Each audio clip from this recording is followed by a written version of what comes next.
Some buddies and I decided to spend a weekend camping by a small lake not far from town. It was about a 3 to 4 hour walk from where we parked, and the closest house or building was at least 3 hours away on foot. We'd brought a few bottles of homemade fruit wine and ended up finishing them as we sat around the fire, eating burnt hot dogs we cooked ourselves. Everything felt peaceful and right. There were 5 of us, all crammed into one tent. It was tight and pretty uncomfortable, but we were tired and managed to fall asleep sometime around 2 in the morning. I woke up around 4 a.m. because I felt something lightly running down my forearm, like a slow touch. I figured at first it was one of the others shifting in their sleep. After all, we had no space between us. But then I realized it was the arm that faced the outer wall of the tent. That meant someone had touched me from outside the tent. I sat up quickly, feeling a jolt of fear. I looked around and saw every single one of my friends still inside, all of them sleeping deeply. That's when the fear really hit. I tried to sound confident and used the deepest voice I could make. I shouted something like, "Whoever you are, leave right now." A voice answered me. It was a man's voice, deep, calm, with no emotion. He said something like, "Pack your stuff and go." It didn't sound angry or loud, just flat and emotionless, like someone saying something they've already decided. By then, everyone else had woken up and was staring at me. No one said a word. They were just wide-eyed and frozen, like me. I said back, "All right, we'll go, but you need to leave." He only said, "Be quick." We got out of the tent, trying not to panic, and saw him. He was big, like really tall and broad. He had taken the small rowboat that was sitting by the edge of the lake, paddled out to the center, and was just sitting in it, watching us in total silence. He didn't move, didn't say anything else, just sat there in that little boat, staring as we packed up. To leave, we had to walk all the way around the lake, and the whole time he stayed there, floating in the middle, following our every move with his eyes. We never went back there again. That was 18 years ago, in a quiet rural part of Northern Europe. The laws there let anyone camp freely on wild land as long as you respect nature and don't bother people, so we weren't doing anything wrong. We'd grown up in that area, in a small town where everyone knows each other. Nothing violent ever happened there. Nobody had ever gone missing. There hadn't been a murder in anyone's memory.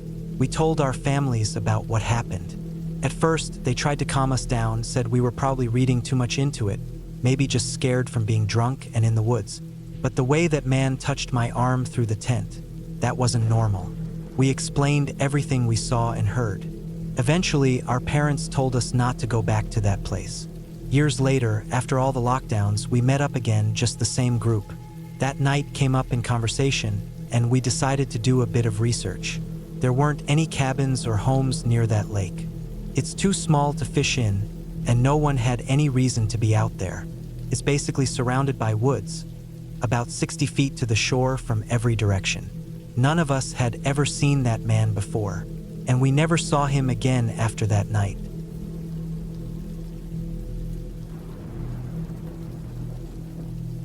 Growing up in Austin, my friends and I never really saw camping as a fun choice.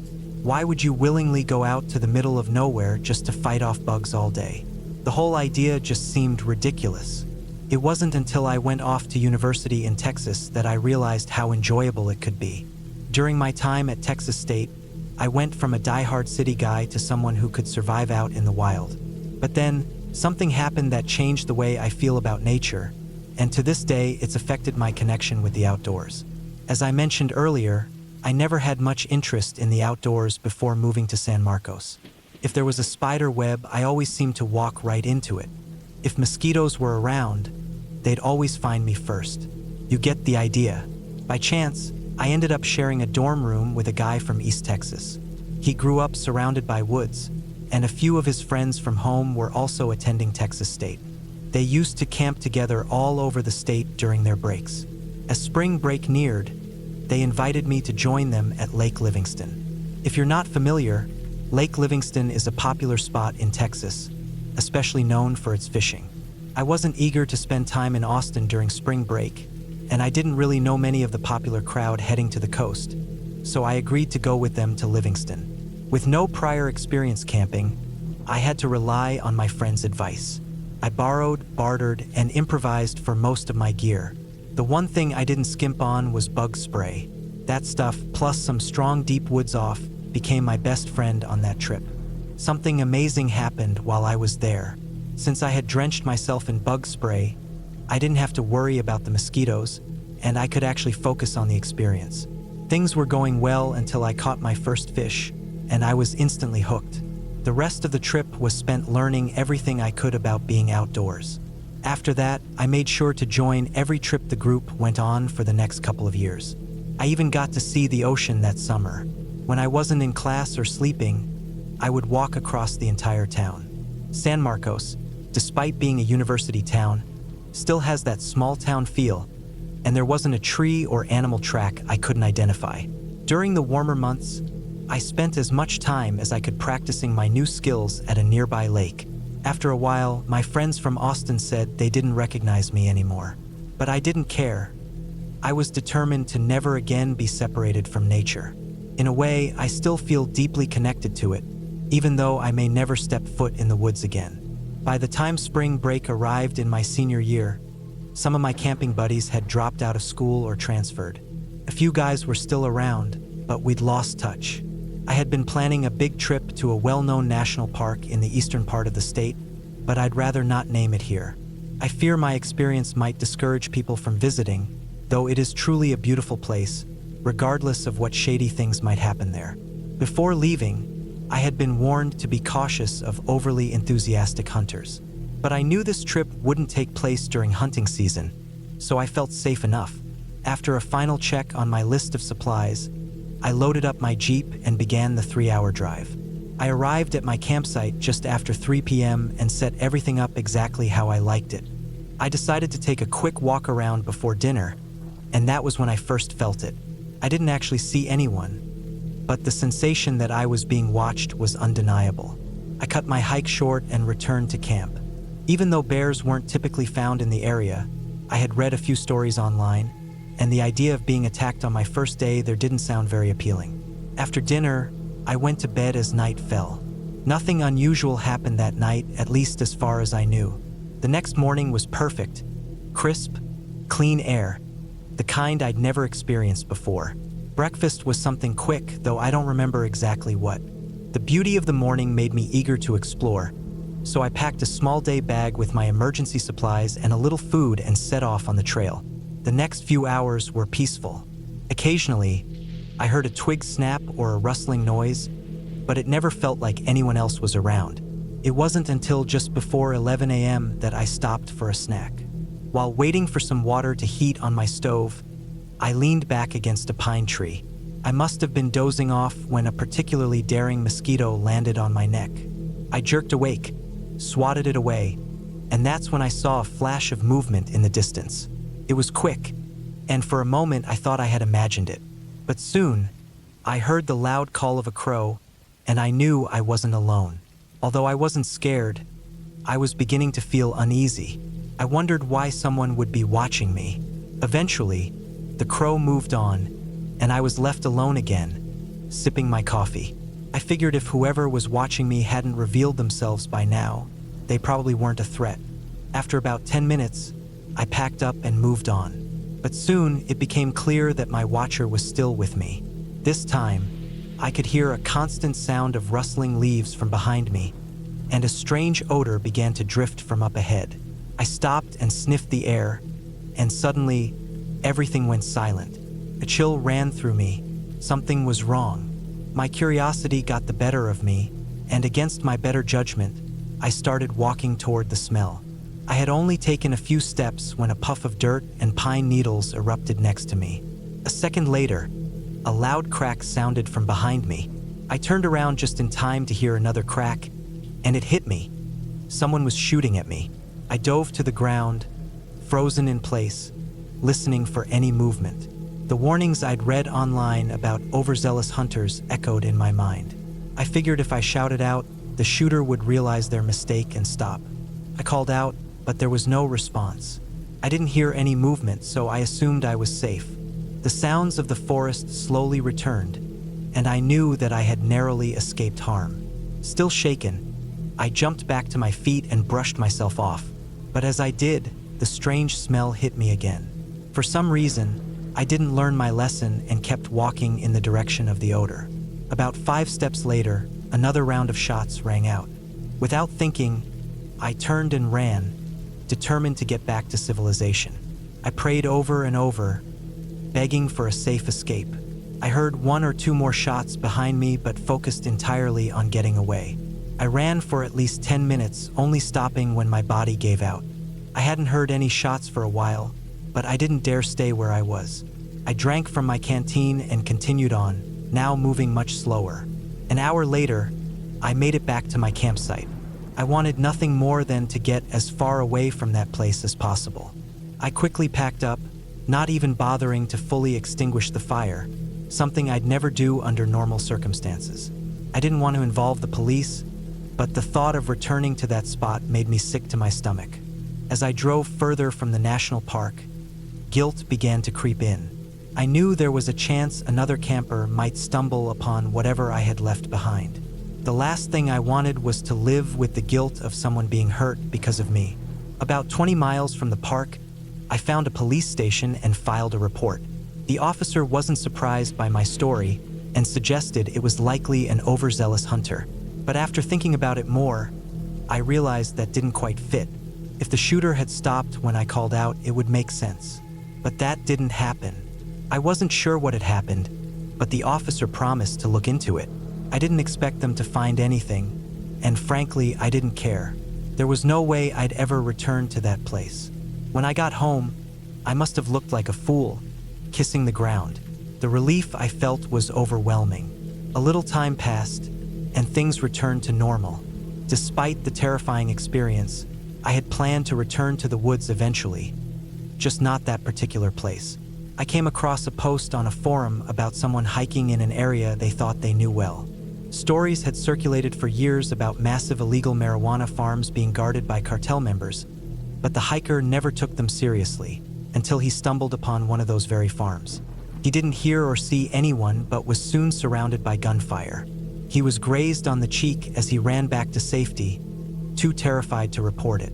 The story seemed a little too convenient to me, but it stuck with me. I never considered that something like that could happen to me, but now that I knew it was possible, I couldn't look at the woods the same way again. They had been tainted for me.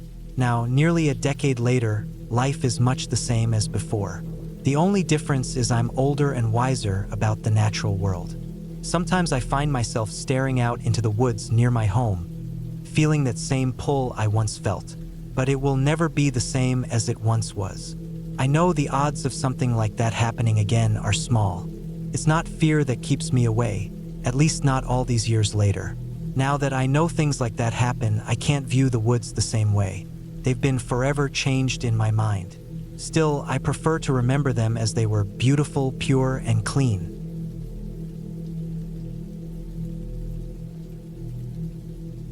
This is something my wife and I went through last year, right after the quarantine restrictions were lifted in our town. We decided to pack our bags and head for a hike at a nearby state park. It was a pastime we enjoyed often, long before we even got married. I was really excited about it, especially since it had been a while.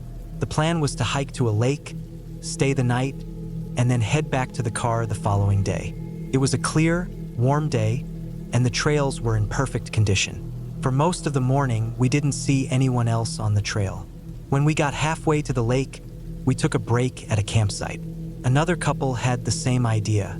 They were sitting at a concrete picnic table, so we asked if we could join them. Soon, the 4 of us were chatting about what we had seen and where we were headed. It turned out they were newlyweds on their honeymoon. My wife, who's a hopeless romantic, was thrilled and spent some time telling them how we met and sharing some other sweet details I don't really remember. After a couple of hours, we said our goodbyes and continued our hike. We reached the lake about an hour before sunset, both of us feeling tired and hungry. I started a fire and my wife, Sarah, made us a quick meal while I set up the tent. We sat by the fire, roasted marshmallows, and eventually called it a night around 10 p.m. The next morning, I woke up just before dawn to prepare breakfast. We went through the same routine as the night before. Sarah packed up the tent while I got the fire ready. After ensuring the fire was completely out, we hit the trail again, heading back. By 10 a.m., we had reached the halfway point but didn't stop. About 2 hours later, we came across the husband from the couple we met the day before. Oddly, his wife wasn't with him. Sarah asked where she was, and the man nervously explained that she had gotten sick the night before and had gone home. His eyes avoided ours, and he seemed uncomfortable talking about it. Before we could ask anything more, he quickly added that his wife had insisted he finish the hike alone. The whole thing seemed a little odd, but we didn't think too much about it. Around that time, a group of hikers came up the trail, and the husband excused himself to talk to them. I didn't want to pry. After all, their personal lives weren't any of my business. I could tell Sarah was curious, but I reminded her that we had responsibilities to take care of back home, and reluctantly, she agreed to continue. We reached the parking lot not too long after and started packing up our gear. A few other groups were there chatting, and as we pulled out, several more cars, including a ranger's truck, were pulling in. I didn't think much of it at the time. That afternoon, we got home and took care of some family matters. It wasn't until the next morning that we heard the news. I grabbed a coffee and sat down in front of the TV. As I flipped it on, a news story came up about a female camper who had been found dead. When they showed her face, I nearly spit out my coffee. It was the woman we had met just 2 days ago. I called out to Sarah to join me in the living room. I hadn't put on my glasses yet, so I pointed at the screen and asked, "Isn't that one of the newlyweds we met at the park?" Sarah watched for a moment, her face going pale as she gasped. Just then, a wedding photo of the couple appeared on the screen. Sarah snatched the remote and turned up the volume. The news report said that the couple had been at a popular lookout spot on a cliff. Sarah and I had been there before. They had been watching the sunrise when, as they were about to leave, the wife lost her footing and fell hundreds of feet. It was possible, but something about the whole story didn't sit right with me. Why hadn't the husband mentioned this to us? And what was the deal with the illness story? It didn't make sense. The whole thing felt strange. If something like that had happened to me, I would have been a wreck. We'd passed at least 15 people that morning, and not one of them spoke to us. Something about it felt off. I was relieved when Sarah said she felt the same way. It seemed like her instincts were right again. But don't tell her I said that. After talking it over, we decided to reach out to the authorities. At the time, the husband wasn't under any suspicion, at least not publicly. I called the sheriff's office and shared what we knew. The deputy put me on hold, and when he returned, he told me that someone might contact us later. It's been almost a year, and no one has reached out to us. That's why I'm emailing you now. What do you think? My wife and I both feel like something isn't right, like a crime might have been committed. But we have no proof, just our instincts. If the authorities thought we had something useful, surely they would have reached out by now, right? I don't want to be a bother, and I don't want to make trouble for a grieving man who seems decent. But help me out here. Should I keep pushing, or just leave it to the police? I can't shake the feeling that this man is getting away with murder.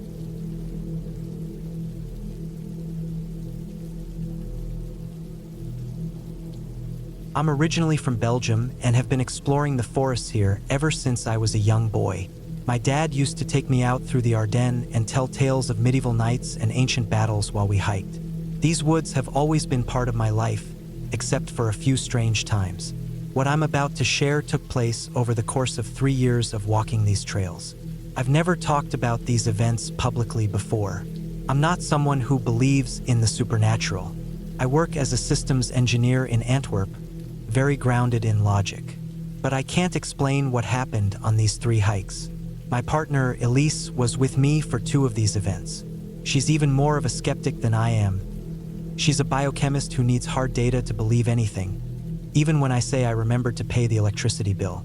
The fact that she also saw these things is the main reason I haven't convinced myself I imagined everything. This happened in early spring 2019. I was hiking alone near Trevoin, not far from the border with northern France. Elise had a work event that weekend, so I decided to take a solo walk along a route I'd done maybe 20 times. It's a scenic loop with thick woods, grassy glades, and rocky sections. I started around 6:30 a.m., planning to finish the 17-kilometer loop before evening. The weather was nice, clear skies and calm winds. By midday, I'd made solid progress and stopped in a clearing to have lunch. Just as I finished eating, the bird song around me cut out completely. In the forest, when things go silent all of a sudden, it usually means a predator is around, could be a fox or even a big dog. But they hadn't gone quiet until that moment, and I doubted it was because of me.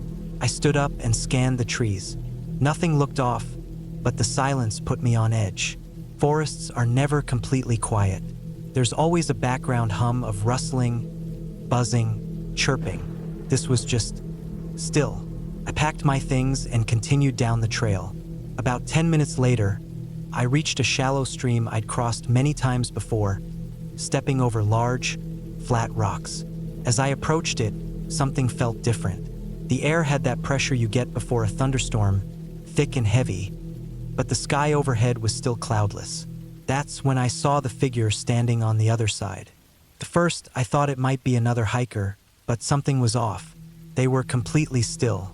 I mean, absolutely motionless, not even breathing. The figure wore what looked like a dark, outdated cloak or long coat. I couldn't see their face, which seemed odd because it was bright daylight. Their head appeared shadowed, as if the light didn't hit them right. Just in case it was someone awkwardly standing there, I raised a hand and called out, "Hello!" No reply, not even a twitch. I felt a cold weight settle in my stomach. Something about this wasn't right. The figure was just slightly too tall and slim, just enough to be disturbing. I didn't want to go back the way I came, which would have meant hiking several kilometers in reverse, so I stepped onto the first stone, then the second. When I looked up again, the figure was gone. Completely. Not like they ducked behind a tree, just gone. And there's no way they walked away silently in that short time. It was like they vanished mid-blink. I froze in place, heart racing. When I finally crossed to the other side, things looked off. The forest hadn't changed drastically, but the lighting had a bluish tint and the air felt noticeably cooler. I kept walking, uneasy. About a kilometer later, all the usual forest sounds returned at once. Birds chirping, bugs humming, and the temperature warmed instantly. It was like I passed through some unseen barrier. When I checked my GPS later, I was shocked to see I was over 2 hours behind, and I had walked the loop at my usual pace. I can't explain where those 2 hours went. I didn't talk about this for a long time. Not to Elise, not to anyone. I even considered seeing a doctor. I worried I might have had some neurological episode. How do you explain something like that without sounding insane? This happened in the fall of 2020, in a forest outside La Roche-en-Ardennes. Elise was with me this time. We'd planned a weekend hiking getaway and booked a room in a small guest house nearby. That region has long been linked to folklore, especially tales of a creature called the Bliker, a spirit said to change forms and trick travelers, often near ponds and marshes. Some legends describe it as a pale, floating figure. Others say it's a dog-shaped shadow or a twisted human-like thing wrapped in tree roots. We joked about the stories over dinner the night before our hike. Elise made a comment about some drunk lumberjack getting lost and blaming it on ghosts. We were both in good spirits when we set off. Our hike took us through dense woodland, following a route that wound past several shallow ponds. It was late October and the trees were blazing with orange and gold. We'd been walking for around 4 hours when dusk started to settle. We had headlamps, but agreed to start heading back. We didn't want to be stuck navigating steep terrain in the dark. As the sun dipped, a ground mist began to rise. Not unusual for that time of year, but it thickened quickly. Soon, we couldn't see more than 10 meters ahead. We stayed close, speaking louder than usual to reassure ourselves. Then we noticed the first light. To our right, about 25 or 30 meters into the trees, a pale bluish-green glow hovered a meter above the ground. It looked like no bioluminescent plant I'd ever seen. Far too bright. "What the hell is that?" Elise whispered, grabbing my sleeve. Before I could answer, a second light appeared to the left, then another directly in front of us. Within moments, we were surrounded by maybe a dozen glowing orbs. All the same color, all hovering at the same height. They pulsed slightly, as though alive. "They look like floating lamps," Elise said. But they weren't lamps. They moved on their own, drifting in a smooth, fluid way, sometimes dimming, then flaring up again. They began to slowly form a ring around us. Neither of us spoke about running. We didn't know where to go. The mist had swallowed the path. The woods were full of roots and slopes we couldn't see. Then a sound reached us. A dragging noise, like metal scraping against wet leaves, followed by the splash of something large wading through water. The nearest pond was far off, so whatever made the sound was somewhere nearby in the mist. One of the lights shot forward, stopping just a few steps away. In its glow, I thought I saw something inside the mist. A blurry figure, vaguely human, but warped, like looking through rippling water.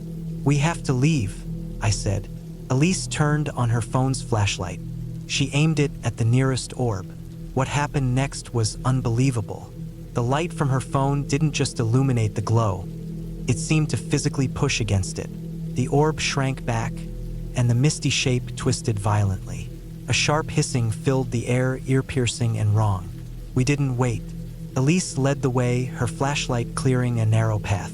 The orbs didn't follow as fast now, but we could still hear that scraping and splashing behind us. We ran for several minutes before we burst out onto a wider trail. The mist vanished almost instantly. No lights, no strange sounds, just a regular forest at night. Even then, we kept jogging until we reached the road and our car. Back at home, Elise looked into natural explanations. The closest she found were references to ignis fatuus or ghost lights, flammable gases from decaying vegetation. But that wouldn't explain the movement, the shapes, or the sound. And she couldn't find a single peer-reviewed source that matched what we saw. This last event happened during the summer of 2021. Elise and I had grown more cautious after what happened in La Roche. We stuck to busy trails, always finishing hikes well before dusk. Eventually, as nothing strange happened, we eased back into our old habits. That day, we picked a well-used trail in the Soignes forest near the edge of Brussels.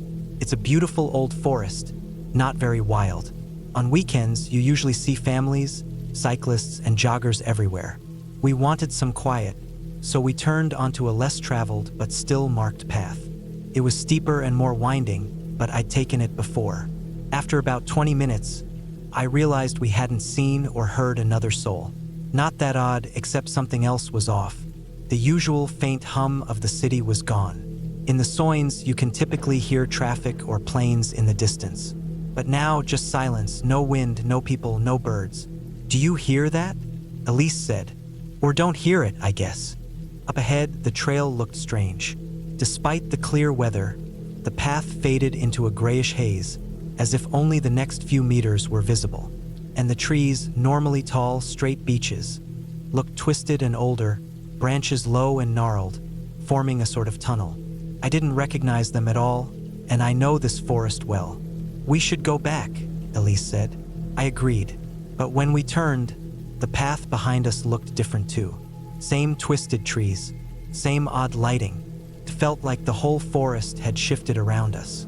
We kept going forward, figuring we'd hit a familiar part of the trail eventually. Those 40 minutes felt like hours.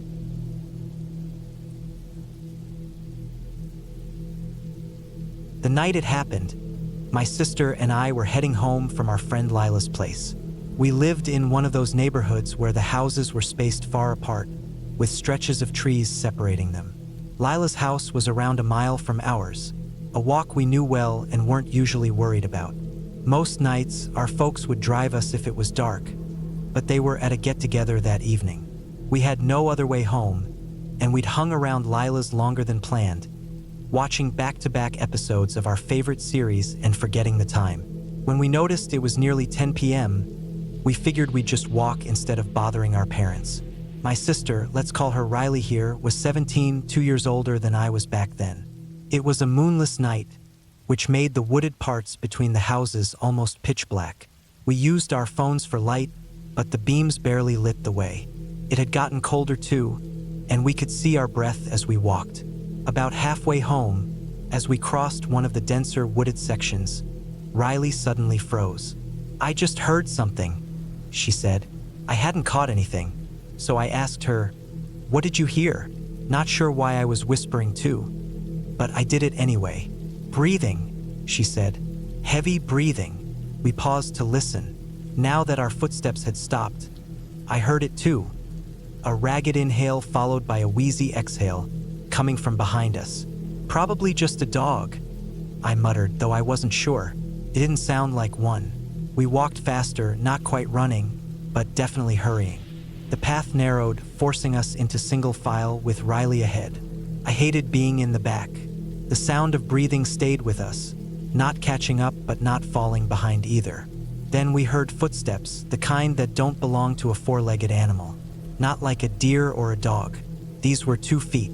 Step, drag, step, drag, like something was pulling one leg along. I held my breath and glanced over my shoulder, sweeping my flashlight around. For a second, I caught sight of something back there, tall and narrow. It was maybe 30 yards behind. My light only hit it for a second, but it was enough to know it wasn't a person or a dog. The thing was rail thin, all bones, with a long snout and pointy ears. I couldn't tell if it had fur. "Riley," I whispered, grabbing her sleeve. "Something's back there." She turned to look, but the thing had already slipped into the shadows between the trees. "I don't see anything," she said. "You're scaring me." "I'm not trying to, but I swear it was there. We have to run." She didn't hesitate. We took off together, running full speed. Our house was maybe a quarter mile away now, just past the next patch of woods. The breathing got louder. The dragging footsteps turned into faster ones, no more dragging, just steady steps closing in. We burst out of the trees onto our street, panting hard. No cars, no people, nothing but us and whatever was behind us. Our house sat at the end of the cul-de-sac, porch light glowing. I remember thinking, almost there, almost there. We raced up the long driveway. Riley reached the door first and yanked the handle. "It's locked," she cried. "You have the keys." I reminded her she had her own spares, but she was panicking. I turned around, thinking maybe the thing was gone. Maybe it hadn't followed us all the way, but there it was, right where our driveway met the street. It was crouched low to the ground, trying to blend into the shadows by our neighbor's bushes. I could see it better now, its outline more defined. It was skeletal and crooked, with limbs bent oddly and a long head that ended in a narrow snout. It was watching us. Why wouldn't it be? It had trailed us the whole way. Even worse, I could still hear its breathing. Thought it was hidden, but I heard it clear as day. "Riley, it's right there," I whispered. All I could hear behind me was her fumbling with the keys. She finally got the door open. I nearly knocked her down trying to get inside. We slammed the door behind us.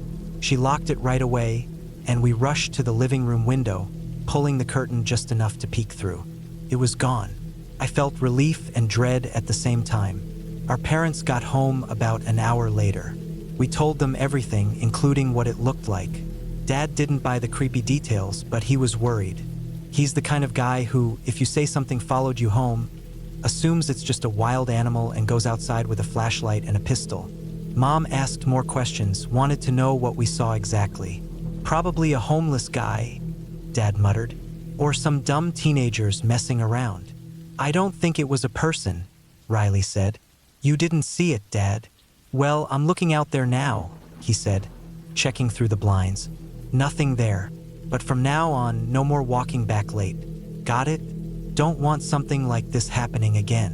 Later that night, around midnight, Dad went to take out the trash. Something he did every night because Mom can't stand garbage sitting out. She was already upstairs, and Riley and I were still in the kitchen, too jittery to sleep. Then we heard it. A loud shout outside, followed by a thump against the house. We froze. Then came Dad's voice, loud and shaken. "Let me in! Open the door!" We ran to the back and opened it. Dad stumbled inside, clearly rattled. His pajama leg was torn, and his ankle was bleeding. Mom came down the stairs. "What happened?" "Something bit me," he said, leaning on the wall. He said it had been crouched near the trash cans. It lunged when he walked past and latched onto his leg. When he shouted, it rose up, stood on 2 feet. It was taller than him. Mom helped him sit while Riley grabbed the first aid box. As she cleaned the wound, we could all see it clearly. A half circle of deep puncture marks. Something with a narrow mouth had clamped down on him. "We should call the police," Mom said, reaching for her phone. "And tell them what?" Dad said. "That some animal bit me and ran off? They won't care. If I describe what I saw, they'll say I've lost it." He told the doctor it was a stray dog and got a rabies shot just in case. The bite healed okay, but something in Dad changed after that. And no, not like in a horror movie way. He just got serious. Installed motion lights everywhere, upgraded the security system, and made a strict rule that no one breaks. No trash trips after dark. No walking the dog after sunset. No going out at night ever. Whatever followed us home that night, I think it's still out there. Real low to the ground, waiting. So who'd you bet on in a fight to the finish? A giant tree spider that eats birds? Or a thin, crouching, two-legged dog thing skulking through the suburbs? Drop your guesses in the comments. Thanks for tuning in to another episode of Hidden Encounters. I've been your host, Shade Walker. Follow me on Threads at Shadewalks, and check out my new book, Forest Frights, on Amazon, coming out July 12th, 2025. Links down below. And if you're listening on Spotify or Apple Podcasts, follow and leave a review for Hidden Encounters. Take care. And remember, this world is a weird one.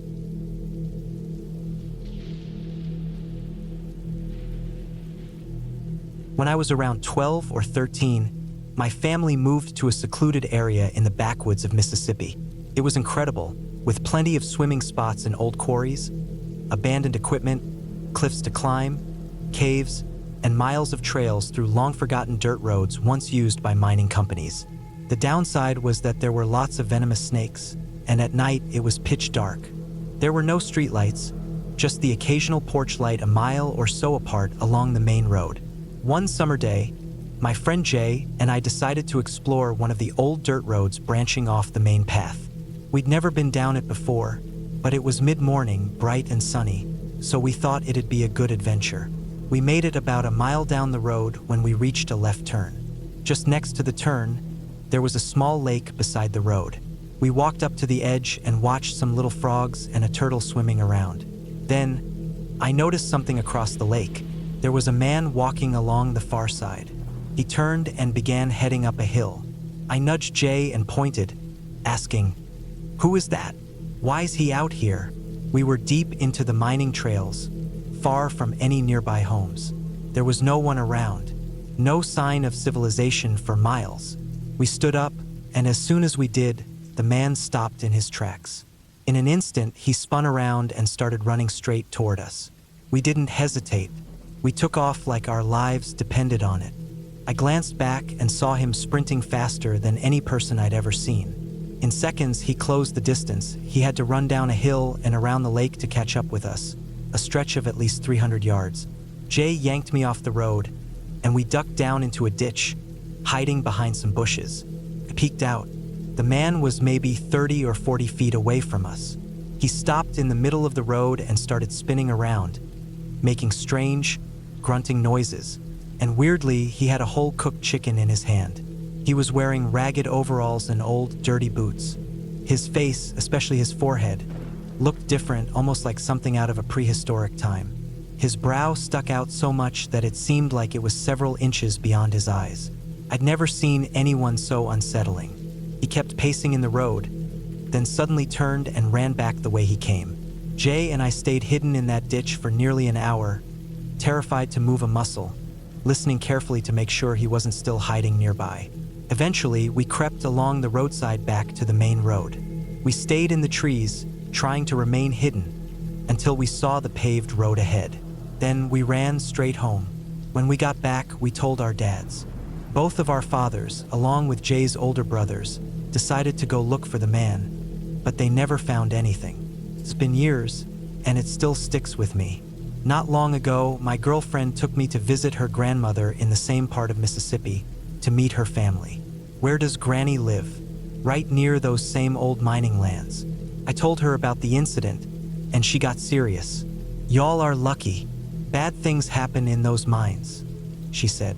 She added, "That's why every time we go, we bring a Glock and a 12-gauge shotgun." That's the story of my creepy encounter.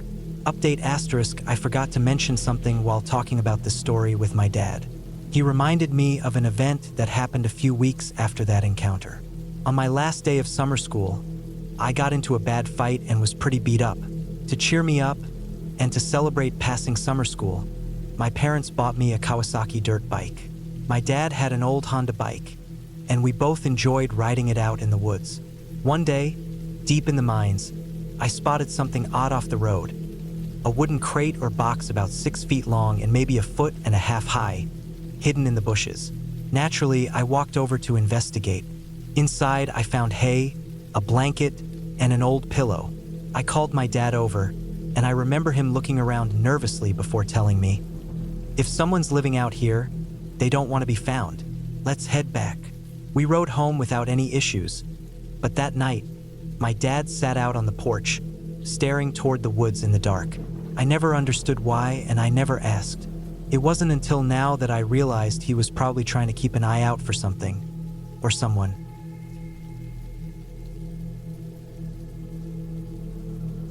From Mark. I grew up maybe 10 minutes outside the border of Bay Hollow Preserve, and getting out into the open woods there has always helped clear my head. I've heard that line in a lot of other folk stories, but I really mean it. I'm not someone who scares easily. I'm a pretty straightforward guy, and I've spent enough time outdoors to understand the risks.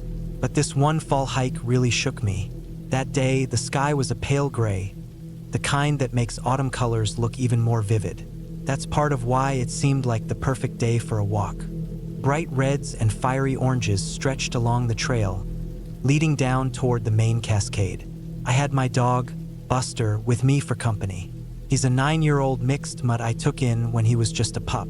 He's usually calm, not the type to bark at every squirrel or chirping bird. He struts down trails like he owns them. I call him my ideal hiking partner since he keeps pace, doesn't yank on the leash too much, and listens most of the time. We headed out early in the afternoon. The air smelled like wet leaves and faint earth, that sharp, clean scent that always makes me think of real fall. The trail through Bay Hollow Cascades was in pretty good shape that day. Despite a little rain earlier that week, the path was mostly dry. You could already hear the distant sound of rushing water even from the road, and I was eager to see the waterfalls running fuller than normal. It was cool enough to make me bring along a light jacket, but not so cold that I'd freeze up just standing still. The trail started off broad, flanked by trees that had begun dropping their leaves. Some branches above us were almost bare, while others were still thick with color.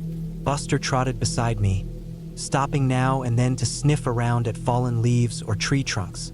We were making good progress, so I figured we could take a quick side trip to a rocky viewpoint, an old favorite of mine. It wasn't an official part of the trail, just a narrow side path that led to a large stone ledge where you could get a sideways look at the falls from above the main lookout area. When we reached that spot, the roar of the falls was easy to hear. The view was incredible. Buster and I stood there for a while. He was panting, and I just stood watching. Felt peaceful. No one else around. The crashing water made a kind of constant white noise that could put you to sleep. Honestly, I felt like curling up right there and napping. After a few minutes, we moved on to find a place to take a short break and eat a snack. The trail narrowed as it twisted toward a rockier patch that brought us closer to the water. Somewhere around that stretch, Buster did something he's never done on any hike before. He let out this deep, low growl. It stopped me in my tracks. He's never growled like that without reason. I looked down and saw he was all tense, body rigid. He was staring toward a bunch of ferns and mossy rocks near the base of the waterfall. I figured he saw a deer or maybe a fox. I knelt next to him, rubbed his shoulder, and tried to spot what he was seeing. But the ferns weren't moving, and I hadn't seen anything dart away. The only motion I could see came from the occasional drift of mist floating off the falling water. I asked, "What's up, boy?" But all he did was let out a soft whine. His ears were pinned flat, and he leaned forward like he was thinking about leaping. That's when I noticed something down closer to the edge of the falls. It was just beyond where we were standing, in a part where the water curved around a rough rock shelf. At first, I couldn't tell what I was looking at. Just a dark figure, partly hidden by the spray from the falls. The shape was about the size of a person, but it didn't look like one. I couldn't make out clear features, just a tall outline, maybe with arms or things shaped like arms. It didn't move. I thought maybe it was a tree stump or a weird shadow. But as I stared, I noticed it wasn't totally still. There was a tiny change in its stance, like it was aware of us watching it. That's when I felt the hair on my neck stand up. I've run into animals out in the woods before. Foxes, coyotes, once even a bear, and never once felt unsafe. But this shape gave me a feeling in my gut like something was very wrong. Buster clearly felt it too. He was acting like he knew something I didn't and was trying to tell me, "Let's get out of here." His growl got louder and he backed up into my leg. I called out, "Hey, anyone there?" half hoping some other hiker would wave or yell back. But the figure didn't wave, didn't speak, didn't even shift in any real way. It just stayed put, still as a statue, looking, at least I assumed, right at us. I inched forward. The rocks were slick, scattered with wet leaves. I had to step slow and carefully. Buster barked suddenly and made me jump. "It's okay," I told him, though my chest was pounding. I managed to get maybe 10 feet closer. Close enough that the mist from the falls was brushing against me. That shape, it really did seem person-like now. Either someone in really dark clothes or with really dark skin, or maybe even covered in fur. Couldn't be sure. But it was standing on this narrow stone ledge, right at the edge of the cascade. No normal person would stand that close to the water without bracing themselves. They'd slip for sure. But this thing stood perfectly upright, no arms out, no tension. Then it moved, and it still gives me chills to recall it. The figure turned suddenly, like it was glancing over its shoulder. But I didn't see any kind of face. The motion was quick, almost too smooth. It gave me the impression it had noticed me, just for a second. Before I could react, it slipped, or maybe stepped, back behind the wall of mist coming off the falls, like it vanished through the spray. I can't explain it better than that. 1 second it was there, the next it was just gone. I stood frozen. Buster was visibly shaken. The air felt heavier now, charged somehow. I stepped closer to the falls, ignoring every instinct screaming at me to stop. I leaned through the mist, searching for any sign of it. I was half expecting a face to pop out from behind a boulder and scare the life out of me. But all I saw was the water crashing down onto rocks. I shouted again, "Hello!" No answer. Then I noticed a reflection in the pool beside the main flow. The water there was calmer, like a quiet inlet next to the loud rush. And in that reflection, I saw 2 bright dots like eyes. Not glowing exactly, but reflecting light the way animal eyes do when you shine a flashlight on them at night. Only this was broad daylight. There shouldn't have been any strange lights or reflections there. Still, those eye-like spots locked onto me, and I swear they were watching. The second I blinked, they were gone. I'm not one to make wild guesses, but whatever that was, it didn't feel natural. Buster started pawing at my leg again, urging me to move. And this time, I listened. My gut told me we weren't going to find answers by going deeper in. I paused just a second longer, glancing around one last time. My heart was still racing, but I was starting to breathe easier. We turned and hiked back the way we came. Buster seemed eager to leave, his tail tucked low the whole way. I kept looking over my shoulder, half expecting to see that shape following us. But we were alone. We didn't run into another person until we got back to the road. There, I saw a pair unloading their car, probably about to head out for a walk of their own. Buster perked up a bit. He loves people, and I realized just how tense I'd been the whole time. I thought about warning them, telling them what I'd seen. But what was I going to say? "Hey, there's a weird figure by the falls?" They'd think I was nuts. So I stayed quiet, just nodded and walked to my car. I've been back to that trail many times since. I've never seen anything like that again. You can try to explain it to me, but I know what I saw. It was real, something alive. Whether it was just someone in strange gear or something else entirely, I don't know. But if you ever hike near Bay Hollow Cascades, be careful. I'm pretty sure something near those falls watches the people who wander close. Mark from just outside Lenton.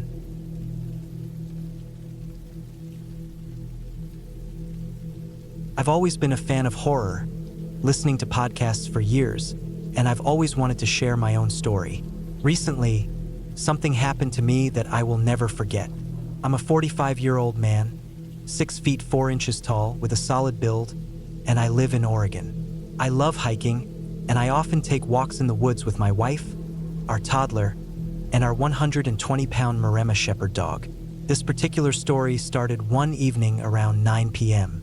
My wife was exhausted from a long day, and I was pretty worn out too. My day at the office had been especially stressful, and I had a close argument with a coworker earlier. But there was this trail that was supposed to be amazing under the stars, and I always find walking in nature to be soothing. So, I decided to go on a hike by myself, bringing my dog along for company. I also carried my .44 revolver, just for peace of mind, because crime had been on the rise in our area recently. I drove to the trailhead and started walking with my dog, who was busy sniffing around the rocks and bushes. About halfway through the hike, the dog stopped to do his business, and I paused to wait. That's when I began to hear something. I first noticed the sound of leaves rustling. Then I heard a voice softly whisper, "Over here." Now, I practice self-defense, and I'm confident I can handle myself in most situations. I turned around, preparing to confront whoever or whatever had made the sound. But before I could react, my dog barked once, then dashed off into the woods where the noise came from. He ran straight into the forest beside the trail. I yelled his name and sprinted after him, pushing through the brush, calling out for him. Then, suddenly, I ran into something hard and fell to the ground, getting mud all over my pants. I quickly scrambled back to my feet, but I froze. Standing in front of me was something I can't even begin to describe. It was tall, at least 10 feet, and had an eerie, twisted look, with long limbs and an unnaturally wide frame. Its skin was pale and stretched tight over its bones, and its eyes were empty, just blank white. Drool hung from its mouth, and blood smeared its lips. I couldn't believe what I was seeing. I was paralyzed with fear, only able to whisper, "What the hell?" The creature opened its mouth and let out a terrifying shriek that sounded like a mix of a man screaming in agony, a bear's roar, and a wolf's howl. I took a few steps back, still in shock, and muttered the same words again. "What the hell?" Then the creature fixed its gaze on me. It dropped down onto all fours and charged. I quickly drew my revolver and fired 2 shots. The first bullet hit it in the chest, causing it to scream in pain. The second shot knocked it down, but it immediately got back up, blood pouring from its body as it continued to advance. That's when I realized I had to leave, fast. I turned and ran, shouting for help, but I knew no one was around to hear me. Behind me, I could hear twigs snapping and the sounds of something following close behind. I turned and fired again, but it didn't slow down at all. The bullets seemed to have no effect. It was like they were nothing more than pebbles to this thing. I couldn't stop wondering how strong it was, and what the hell it was. If something like this was real, why had there never been any footage of it? But there was no time to think. The creature was still closing in on me, drool and blood splattering from its mouth, running faster than I could. Then, like in some cliché horror film, I tripped over a rock and slammed my head against the ground. I tried to get up, but my ankle was twisted from the fall. I looked up in horror as the creature jumped into the air, coming toward me like a predator. Just then, there was a loud crash. In the blink of an eye, my dog collided with the creature, hitting it square in the head. My dog started attacking, tearing into its legs, biting and ripping at its skin. The creature howled and tried to shake my dog off, but my dog didn't let go. I staggered to my feet and took another shot at the creature. It shrieked, but once again the bullet seemed to have no effect. As my dog continued to bite at its skin, the flesh started to tear off, and my dog was thrown aside. The creature screamed in rage and turned toward me with a look of pure hatred. Charged again, faster than before. I quickly called my dog, and together we ran as fast as we could. All the adrenaline kept me going, ignoring the pain in my ankle. We finally made it out of the woods and onto the trail. After what felt like a mile of running, I looked back and saw nothing. I sighed in relief, but then I heard it, the same terrifying howl. My heart raced as we picked up speed, pushing even harder. We reached the end of the trail and got into my car, driving off quickly, leaving behind a cloud of dust. I got home and immediately told my wife everything. Of course, she didn't believe me. She thought I'd just finished my hike and gone out for a drink at the local bar. But she did agree that I shouldn't be out hiking at night anymore. She also wanted to know why my dog's mouth was covered in blood and why my ankle was so messed up. She took me to the hospital, but I didn't speak about the encounter again. Thankfully, my dog was fine, and I was too, despite my twisted ankle. As a reward for saving my life, I got my dog a big steak. To this day, I believe what I encountered was a Wendigo. After looking it up online, I found it unsettling that many stories mention these creatures following people home after an encounter. Fortunately, I've never seen that thing again, and I pray I never will. I will always be grateful to my dog for being there when I needed him. I haven't gone back to that trail since, and I rarely hike anymore. When I do, I always bring my dog and my gun, just in case I encounter something like that again.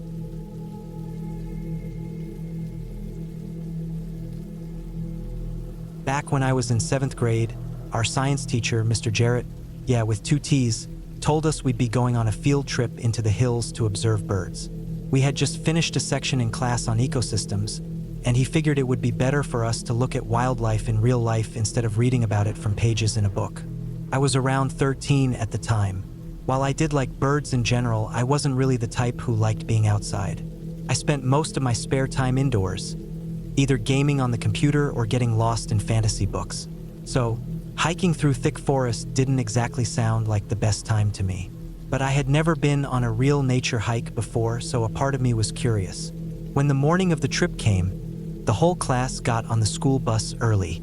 It was late spring, with cool, clean air and bits of sun slipping between gray clouds that would later burn off. The hills were a little over an hour away from our school, located somewhere near the edge of the Ozarks. The bus ride was full of typical middle school noise.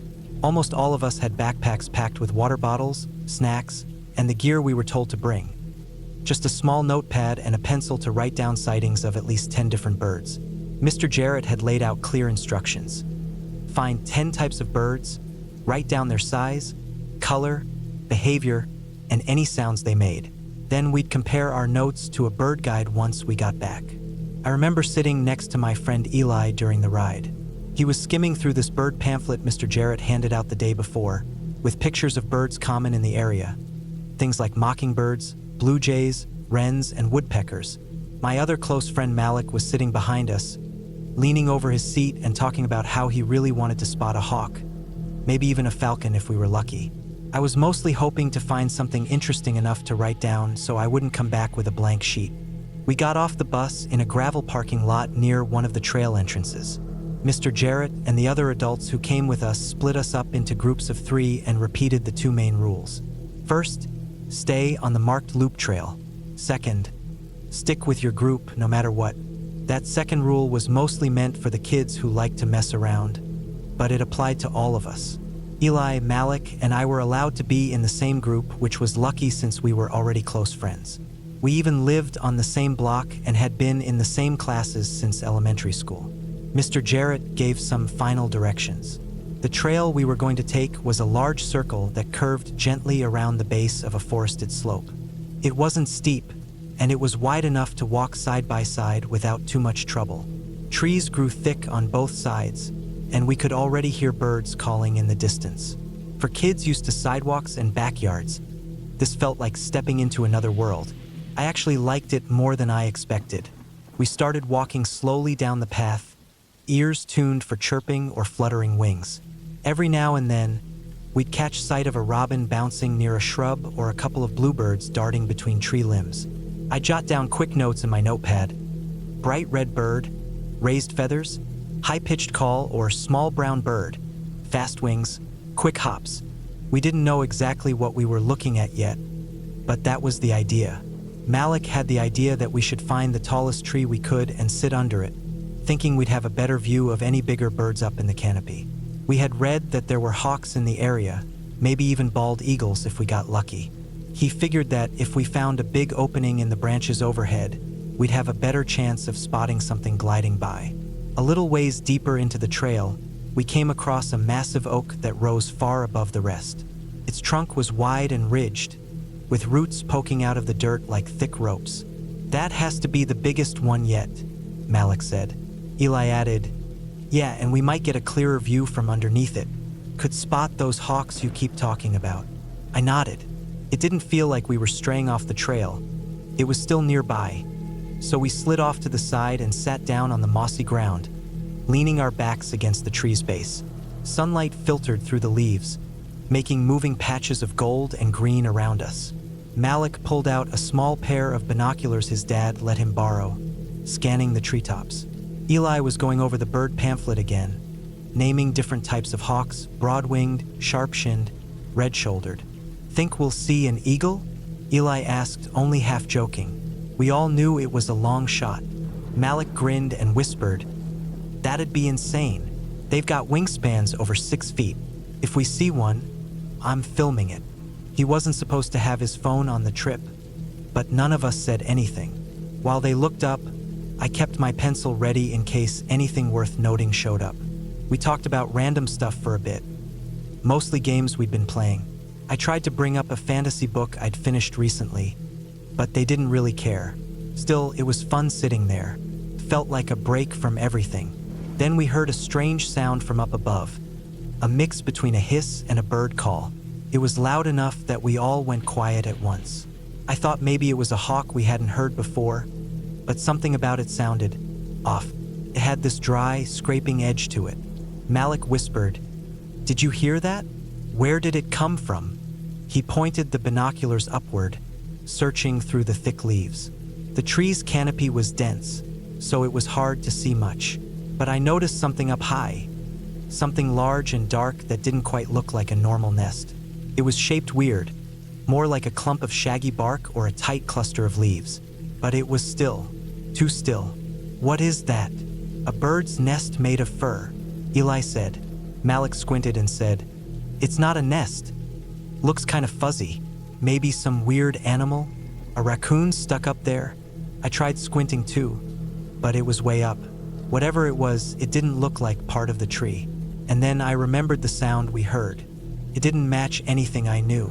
No animal I could think of just sat perfectly still while a bunch of noisy kids sat underneath it.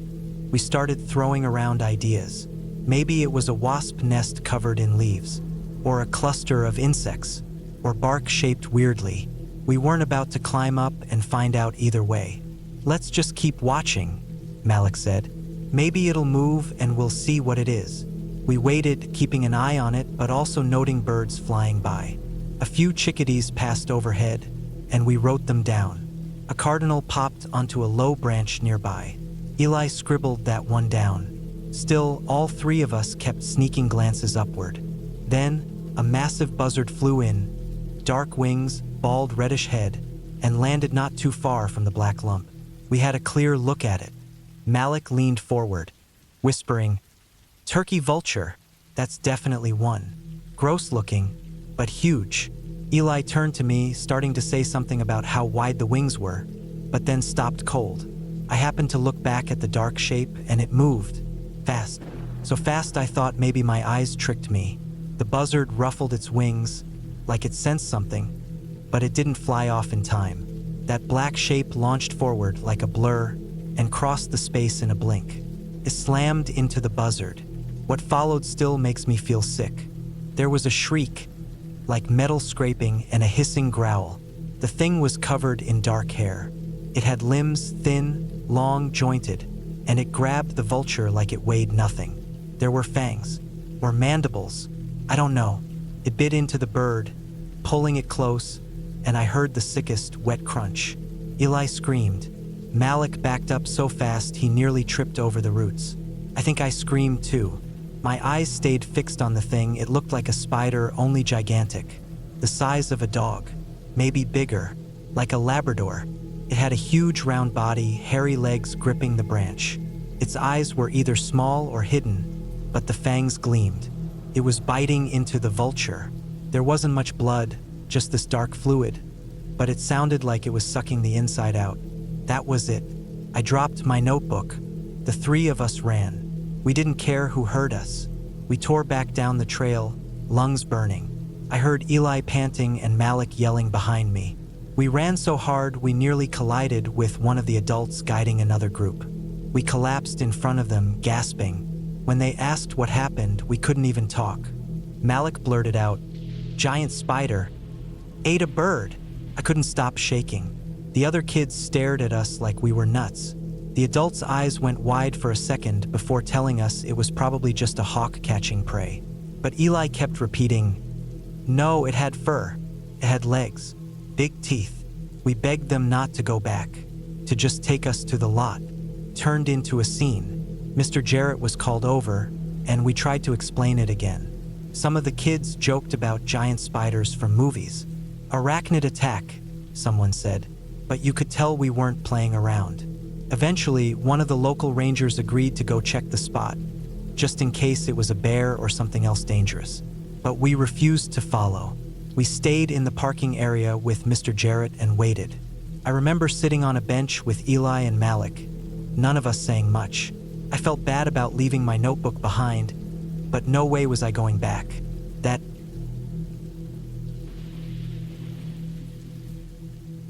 The following events occurred while I was hiking in the hills of a small town in Missouri. While people familiar with the area could likely guess where it happened, I won't name the exact location here.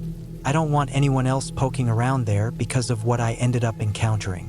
I'm someone who loves to hike and explore new trails. I've been walking a network of trails in the area for about a year, and there was one trail I hadn't yet explored. This was where things got strange. It was February 2023, just a few days ago as I write this, and I found the trailhead with little trouble. The terrain was unfamiliar, but I was able to navigate it easily. Not long before I reached the end of the trail, I saw something strange ahead in the woods. From a distance, it looked like a big camping backpack. But when I got closer, I realized it wasn't a backpack at all. Instead, it was a large section of fake rock wall, probably made of styrofoam or a similar material. I didn't think much of it and kept following the trail.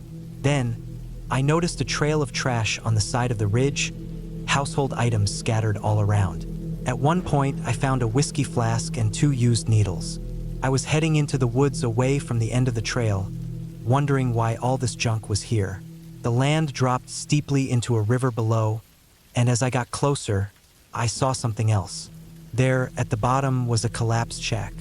I was standing on a rocky ledge, looking down at the remains of it. There was no way to reach it except to climb down the rock face, which I wasn't interested in doing. The shack looked like it had been hastily built from sheet metal, and the walls were caving in. Household items, mostly old food, were scattered among the wreckage. A few trees were lying on top of it, but what struck me was that the stumps showed they had been cut down, not fallen naturally.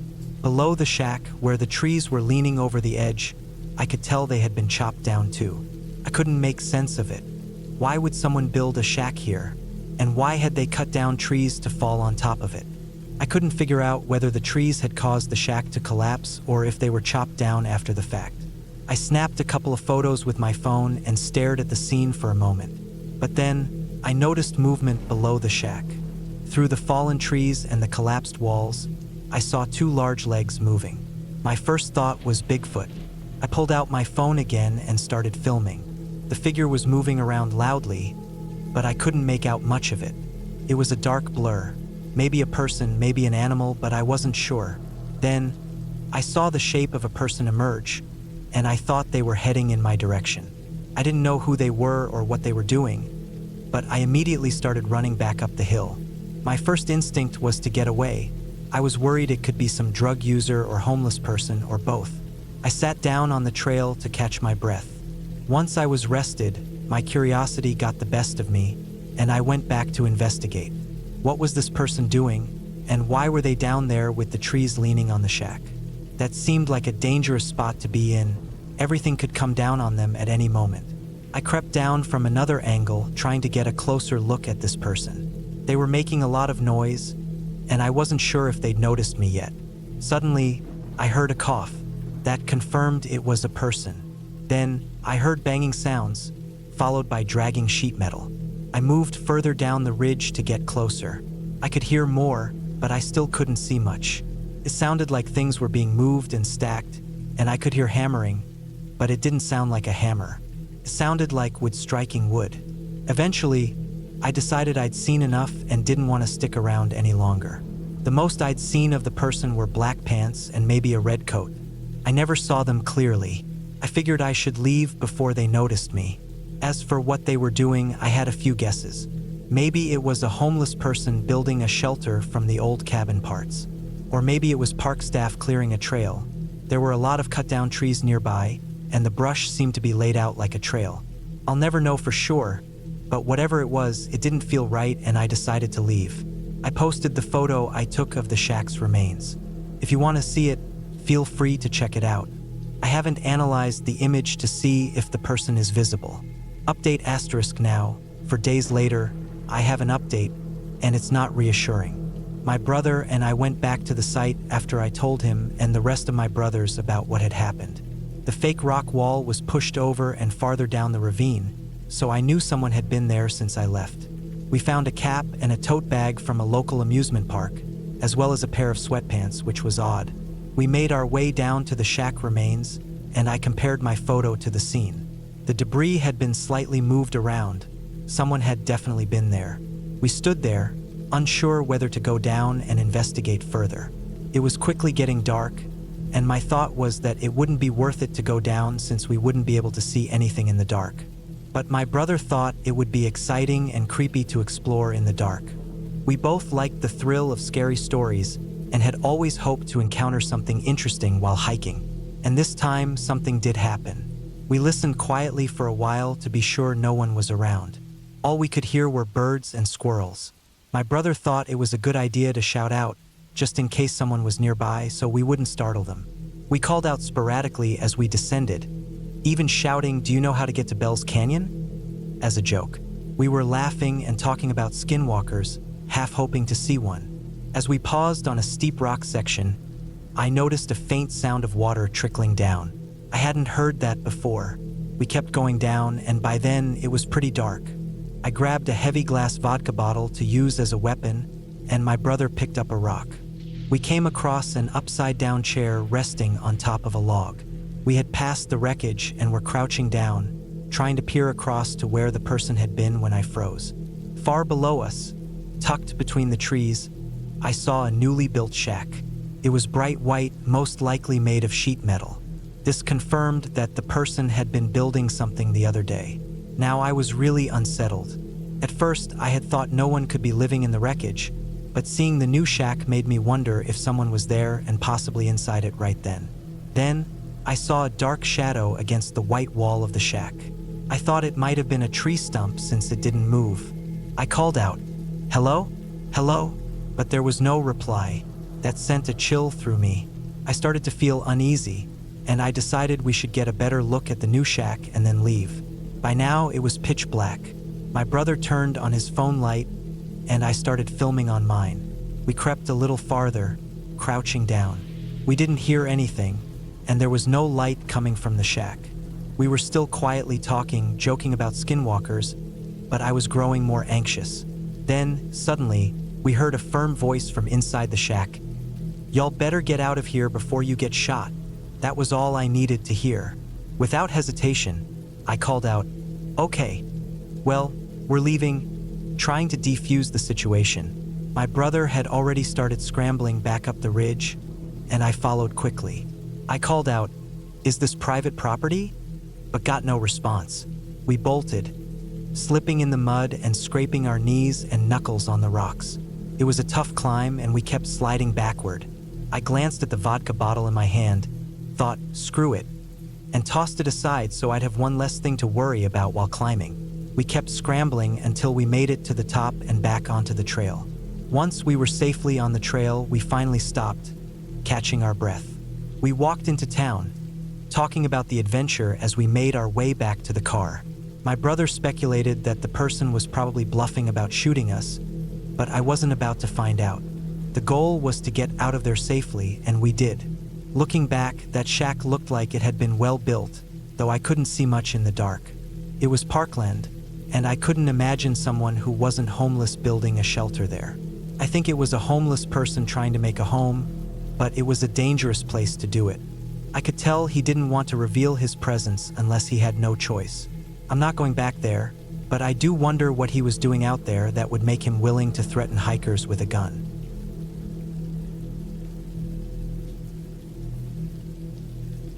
The woods can be a very eerie place.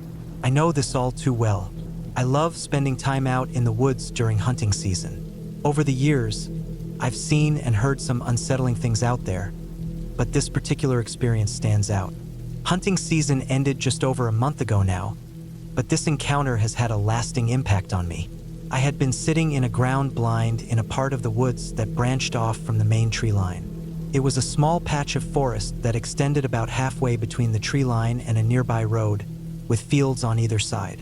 Behind me was a swale, which is a sunken marshy area, for anyone who isn't familiar with the term. To my left, around 20 yards away, was a small ravine about 5 feet deep, with a creek running through it and an easy slope leading down to the bottom. The ravine ran parallel to the north side of my blind, curving slightly as it flattened out further east. My blind was positioned about a third of the way from the main tree line to the end of this narrow section of woods. It was octagonal in shape and had 4 windows with flaps that could be latched shut. Each window faced a cardinal direction, with me sitting facing east, deeper into the woods, and the road a good 130 yards behind me. The door to the blind was behind me to my left. By now, the wind had picked up, blowing from the north. I had closed the window behind me and kept the one facing the road shut for safety reasons. I had been sitting in that blind for about 2 hours that morning without seeing so much as a squirrel when I started to hear footsteps. At least, I thought they were footsteps. It sounded like something crunching through the leaves. The sound came from behind me and slightly to the left, which struck me as odd since it was closer than I expected. I should have heard it sooner. I figured it was probably something coming up from the swale behind me, a place where deer often bed down. So I prepared to shoot once it came into view. However, I couldn't turn around without making noise, and opening the windows would likely scare away whatever was out there. But these footsteps didn't sound like deer. They were heavier, more like human footsteps. At first, I wasn't worried. I thought it might be my father checking in on me, or maybe one of our friends who I often hunted with. His tree stand wasn't far from mine. I even wondered if it was the game warden, as he'd been pretty active that season. The footsteps seemed to come right up to the door of my blind, stopping about 4 feet away. Thinking it was a person, I reached over to unlatch one of the windows so I could peek out. Opening the door would have been difficult in the dark, with all the little latches. But when I looked outside, I was shocked to find absolutely nothing there. No person, no animal, nothing at all. Thinking I had just let my mind get the best of me, I closed the window and settled back into my chair. But a few seconds later, the footsteps started again. This time, they were walking past the door, directly to my left. I could hear them clearly, without a doubt. Something was out there. I quickly opened the window again, looking around outside and even scanning the ground for signs of a squirrel or something else. But again, there was nothing. No person, no animal. It was unsettling. The footsteps had sounded so close I could have reached out and touched whatever was there. Feeling thoroughly creeped out, I shut the window again and sat back down. After a while, the footsteps resumed, but this time they moved forward and veered off to the left, heading northeast. I didn't immediately check this time. After a few moments, I heard them descend the slope into the ravine, heading toward the creek at the bottom. Leaning far forward in the blind, I peeked in that direction. I could see where the sound was coming from, but whatever was making the noise would have been hidden in the ravine. The footsteps continued down the creek and stopped at a certain spot. Then there was complete silence. In that moment, my mind was racing with questions. What was that? Was it real? Is it still down there? Then I remembered something. About 8 years ago, a close friend of ours, an older man, passed away. He was the father of the friend whose tree stand was nearby. After his passing, we scattered his ashes in that very creek, right where the footsteps had stopped. I suddenly realized what had happened. The footsteps I had heard weren't from some random person or animal. It was him, the old hunter, checking in on me. I felt a strange sense of peace, knowing he was keeping an eye on me, happy to see the next generation carrying on the tradition. Not every ghostly encounter is terrifying or sinister. Some can be comforting. For me, this one certainly was.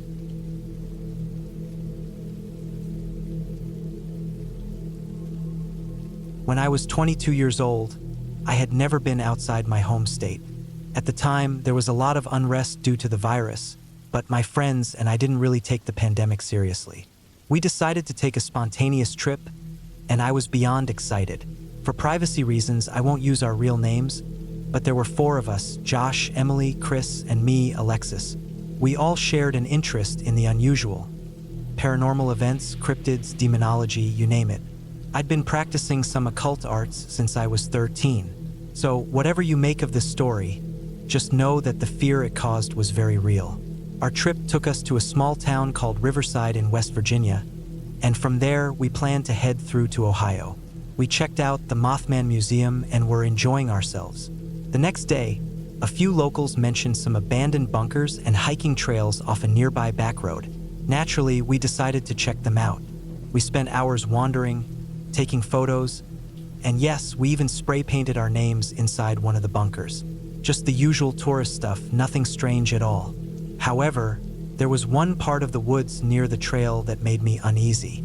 As evening came, we returned to our hotel and after dinner, decided we wanted the complete experience. We headed back to the trails late that night. The wildlife around us was alive. The sounds of frogs, insects, and the wind. It was stiflingly hot. We took a different path this time, deeper into the forest, where the trees were thicker. Realizing we'd need a machete to get through, we decided to stick to the trail.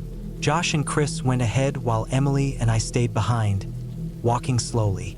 We could still hear the guys ahead of us.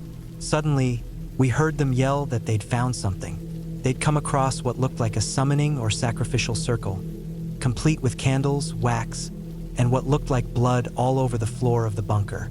We shouted that we weren't interested in participating and kept walking. As bizarre as it sounded, we didn't want to get involved or attract attention, in case whatever they had found had actually summoned something strange. The guys caught up with us eventually, and we resumed walking, chatting, and joking like usual. But then, an eerie silence fell over us. The kind of silence you don't ignore in the woods. Emily and Chris, both seasoned hunters, and I, raised by a hunter, knew something wasn't right. Mike, who was about 10 feet ahead, suddenly stopped. From about 30 feet away, we heard his voice calling out to us, but he was right in front of us. His mouth never moved. I froze, panic rising in my chest. I didn't want to be there anymore, so I ran back to the van with Chris following. We saw a light moving through the woods towards us, along with the sound of something or someone coming our way. I didn't wait to figure out what it was. Emily, Chris, and I ran, but Mike, curious as always, didn't follow. None of us ever found out what had mimicked Mike's voice that night, and we never got an explanation. Mike was upset afterward because he wanted to experience whatever had happened, but my fight or flight response told me it was for the best that we hadn't encountered it. We spent the next few days in West Virginia, taking in the scenery and dealing with the heat. When we finally made it to Ohio, we decided to stay in a hotel for the night.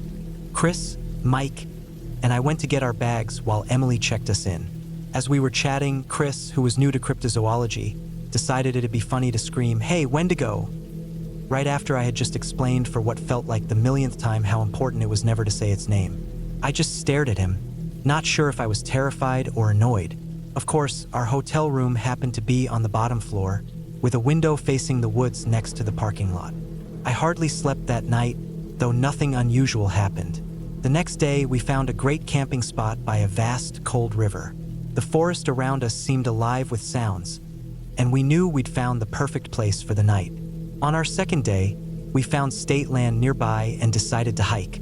Here's some background that might be helpful. Mike and Emily had been together for years. Emily had serious anxiety but was tough, while Mike was an outdoorsman with a deep fascination for cryptids, very brave and stubborn. Chris and I had known each other for over a decade and had been together for nearly a year.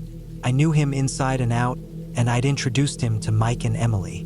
So we ventured deeper into the forest, splitting into 2 groups. Chris and I took the right side, while Mike and Emily went left. We agreed to meet at a small creek in the middle. It wasn't long before I began to feel the woods growing heavier, almost suffocating. Soon, the usual sounds of birds and animals stopped entirely. This eerie silence was broken when our walkie-talkies buzzed. It was Mike's voice, clear as day. But we weren't looking for anything out of the ordinary, we were just hiking. We weren't expecting to hear from them until later, so we responded, saying we'd meet them in 5 minutes. The slope was getting steeper as we reached the creek, and that's when we saw Emily sitting down. She said she couldn't continue due to a bad hip, so I stayed behind with her while Mike and Chris went on ahead. Emily and I chatted about what we'd have for dinner while we rested. Then, we heard what sounded like a buck snorting from a distance. We looked around but saw nothing. We decided to check in with the boys and head back to the van. When we did, we learned that they'd split up. Mike was heading for the top, while Chris had gone toward a lake, following the creek. Emily and I relaxed by the van, listening to the peaceful sounds of the forest. Then suddenly my walkie-talkie crackled to life. It was Chris. "Hey, there's a tree down here with what looks like a door handle. Weird, right?" I suggested we leave it alone, thinking it might belong to a homeless person. It was only 20 minutes later, but time seemed to stretch. Suddenly, I felt a cold chill. The woods had gone quiet again. I stepped outside and scanned the area. Emily grabbed the walkie-talkie, asking for an update, but got no response. Then we heard someone running fast, rushing right toward the van. I couldn't believe my eyes as Chris burst through the trees, drenched in sweat and panting heavily. He ran straight to me, bent over, and vomited on the ground. When he could finally speak, his story was chilling. He had walked along the creek until he reached the lake. He saw some people on the other side of the water, and they waved at him, but they didn't interact.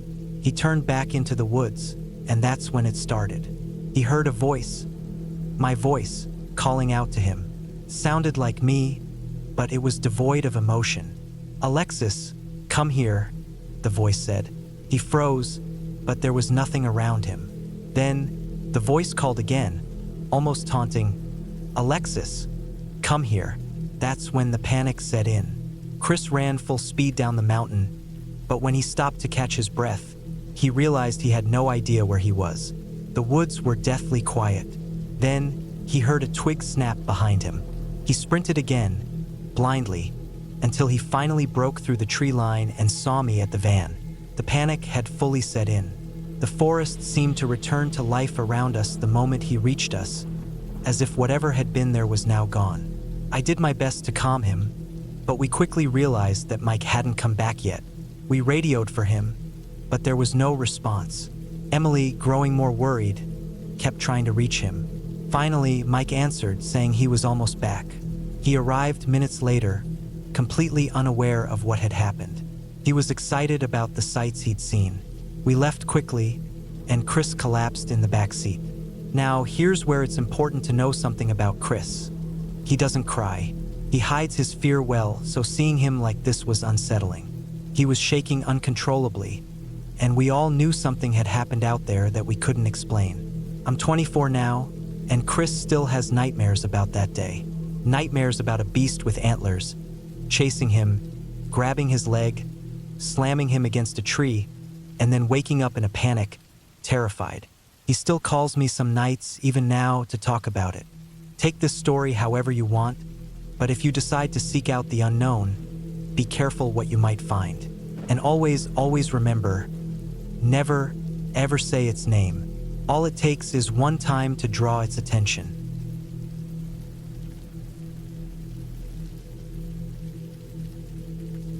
Not sure if it's strange or not, but I've got this habit of slipping away into this tiny stretch of woods behind our subdivision. It's only a quick 5-minute walk from my house to this old trail no one else ever seems to bother with, which is pretty much perfect when you're a shy teenager like me. I'll usually throw in my earbuds, turn on some tunes, or maybe a random podcast if I'm in the mood, and just wander until I feel like heading back. A lot of my friends think I'm crazy for going out there alone, but it's not like I ever run into anyone. It always feels safe to me. That's why I didn't even hesitate that one random Wednesday afternoon. School had been a nightmare, Surprise quizzes in 2 classes and some dumb assembly about sports or something. I just needed to clear my mind. I had my bag slung over one shoulder, my phone in the front pocket of my hoodie, and music playing through my earbuds. I was partway through a playlist when I stepped a little off the usual trail, just curious if there were any cool plants or weird mushrooms to check out. I wasn't in any rush and needed the distraction from the mess going on at school. I was moving at a pretty normal pace when my foot landed on something that didn't feel like dirt or dry leaves. It was soft and strange, kind of like stepping on a really old piece of fruit or a soaked sponge. It was gross enough under my sneaker that I immediately jumped back. My heart was pounding because it didn't just feel strange. It felt alive. Not that it moved, but it was soft and had a weird gift to it. It seriously felt like I stepped on part of a person. I yanked out my earbuds and stared down, trying to figure out what I'd hit. I figured it might have been a rotting animal or some funky plant growth. But as soon as I looked closer, I realized it was neither. The dirt there was shaped almost exactly like a person's face. The eyes were shut. The mouth was slightly open. There was even a full nose. It looked like someone had carefully formed an unbelievably real face in the soil. The shape, the size, the little lines, it was all there. The skin color even matched the ground so well that I almost wouldn't have noticed it if I hadn't stepped right on it. It reminded me of that old movie scene where someone camouflages themselves with paint to blend into the rocks. Only this was lying flat in the dirt and matched the color perfectly. Even stranger, my footprint was still pressed into the cheek, but instead of flattening like regular soil, the face sort of sprang back like real flesh. I just stood there, completely stunned. I had no idea what to think. Some kind of bizarre art piece? But that didn't make sense. I go out there all the time and never see anyone. Ever. Why would someone go to the trouble of sculpting a face this realistic in the middle of nowhere? It looked exactly like a human face, down to the smallest imperfections. Then, because apparently I don't make smart choices when I'm scared, I decided to touch it. I figured it'd feel like dirt or maybe fall apart like mud. But when I pressed my finger into the cheek, it was warm. It didn't feel like clay or packed soil. It was squishy and soft, just like human skin. My stomach turned, and I swear, just as I touched it, the eyelid twitched. Maybe it was my imagination. I was terrified after all, but I swear it moved, just a tiny flinch. I screamed, like full-on panic scream. Even with my earbuds still half in, it was the loudest sound I think I've ever made. The hairs on my arms all stood up. I didn't wait around to see if it would move again. I bolted. I tripped over twigs, roots, even my own feet. My backpack was swinging wildly, and the pop song still playing in my ears made everything feel even more surreal and creepy. I couldn't listen to that song for weeks afterward. It just reminded me too much of that moment. When I got home, I was soaked in sweat and shaking. I must have looked like a lunatic. My mom immediately asked what was wrong, and I just blurted out, "Face in the dirt, face in the dirt." Not the clearest explanation. It took some rambling on my part before she understood what I was trying to say, that I thought I found something strange, maybe even a buried person, in the woods behind the neighborhood. At first, she thought I was exaggerating or that I'd stumbled onto an animal or a trick of the light. But once she saw how pale and freaked out I looked, she agreed to go check it out with me the next day. She wanted daylight, she's the practical type. So the following afternoon, we headed out there together. My mom led the way with a gardening trowel she brought just in case. I was tense the whole time. The woods felt different, like something was watching us. And if there really were faces in the dirt, maybe they were watching too. I kept hoping there'd still be something there. Some kind of imprint or sign that I hadn't just lost my mind. But when we got to the spot, there was nothing. The ground looked normal, maybe a little disturbed, but definitely no face. No warmth either. The soil was cold, just like everywhere else around it. We dug a little just to be sure. Nothing underneath except old roots and some rocks. No strange lumps. No skin-like texture. No eyes, nose, or mouth. Nothing. My mom kept teasing me about it for a while. Maybe it was just leaves, she'd joke, or a patch of moss shaped funny. She even called me a nutcase a couple of times. I just rolled my eyes. Honestly, part of me was relieved it wasn't still there. If it had been, it would have confirmed something way too real, something I don't think I was ready to face. But now that it was gone, maybe it wasn't real. Even though I remember every detail so clearly, this only happened a few weeks ago, and I still take my walks out there. I haven't stopped, but now I keep my eyes on the ground a lot more, because if I ever step on another face hiding in the earth like that, I don't know what I'll do.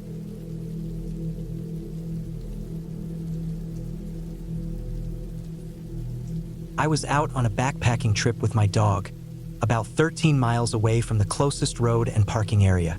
That meant we were pretty deep in the backcountry, far from most people, though it was a well-traveled enough area that it wasn't impossible someone else might be around. Still, we hadn't run into a single person the whole day. Sometime around 2 in the morning, my dog started growling, a low, steady, serious kind of growl, and it woke me up. I flicked on my headlamp, and he was showing his teeth, completely alert. I could hear heavy footsteps just outside, really close to the tent. My first thought was that maybe it was a moose or maybe even a bear roaming nearby. I reached over and clipped the leash onto my dog to keep him from tearing through the tent wall, then listened carefully. The steps moved away slightly, but whoever or whatever it was started pacing around the tent in a slow, wide circle. All my food and any scented stuff were hanging high in a bear bag, slung from a tree well away from where we were sleeping. There was nothing inside the tent that should have attracted an animal. I clapped loudly, hoping to scare it off, but someone was still circling at a steady pace. It wasn't behaving like a moose would, just passing by. A bear might have circled if it smelled something interesting, but like I said, there was no bait here, and I had a pretty large dog with me too.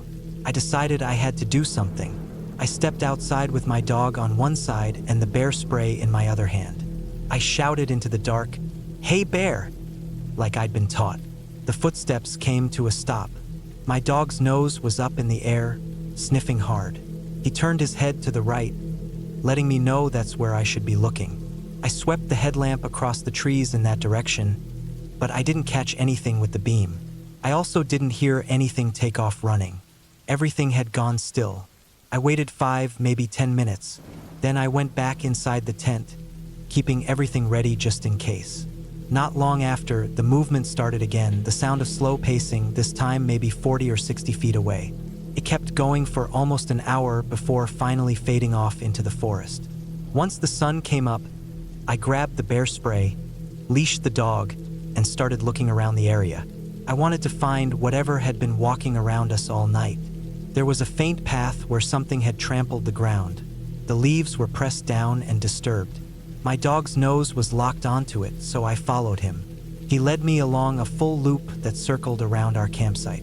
Eventually, we found what gave it all away. A few bare human footprints, not boot prints, but actual feet. Average size, shaped just like a person's foot. And near them, in the leaves, a pile of used toilet paper and a human turd. Someone had been wandering around near my tent in the middle of the night. They'd been circling for a long time and then had taken a dump not far from where I was sleeping. I've been doing backcountry trips for more than 30 years. This is the only time anything like that has ever happened. In my experience, most folks on the trail are respectful, polite, and helpful. Since the pandemic, I've definitely noticed a rise in people on the trails, and unfortunately, a drop in trail manners. More trash, dog bags left behind, and people using the bathroom way too close to where others might walk, and not burying it. Thing is, we were extremely far from any town or main road. Usually, bad people aren't the kind to hike nearly 13 miles into the woods just to cause problems. And frankly, I doubt most criminals carry toilet paper with them.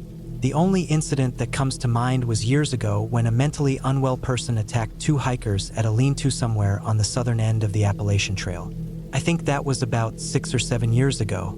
Personally, I've hiked well over 1,000 miles and never once felt in danger from another person. I don't carry a firearm because, for me, it's just too much extra weight on multi-day treks.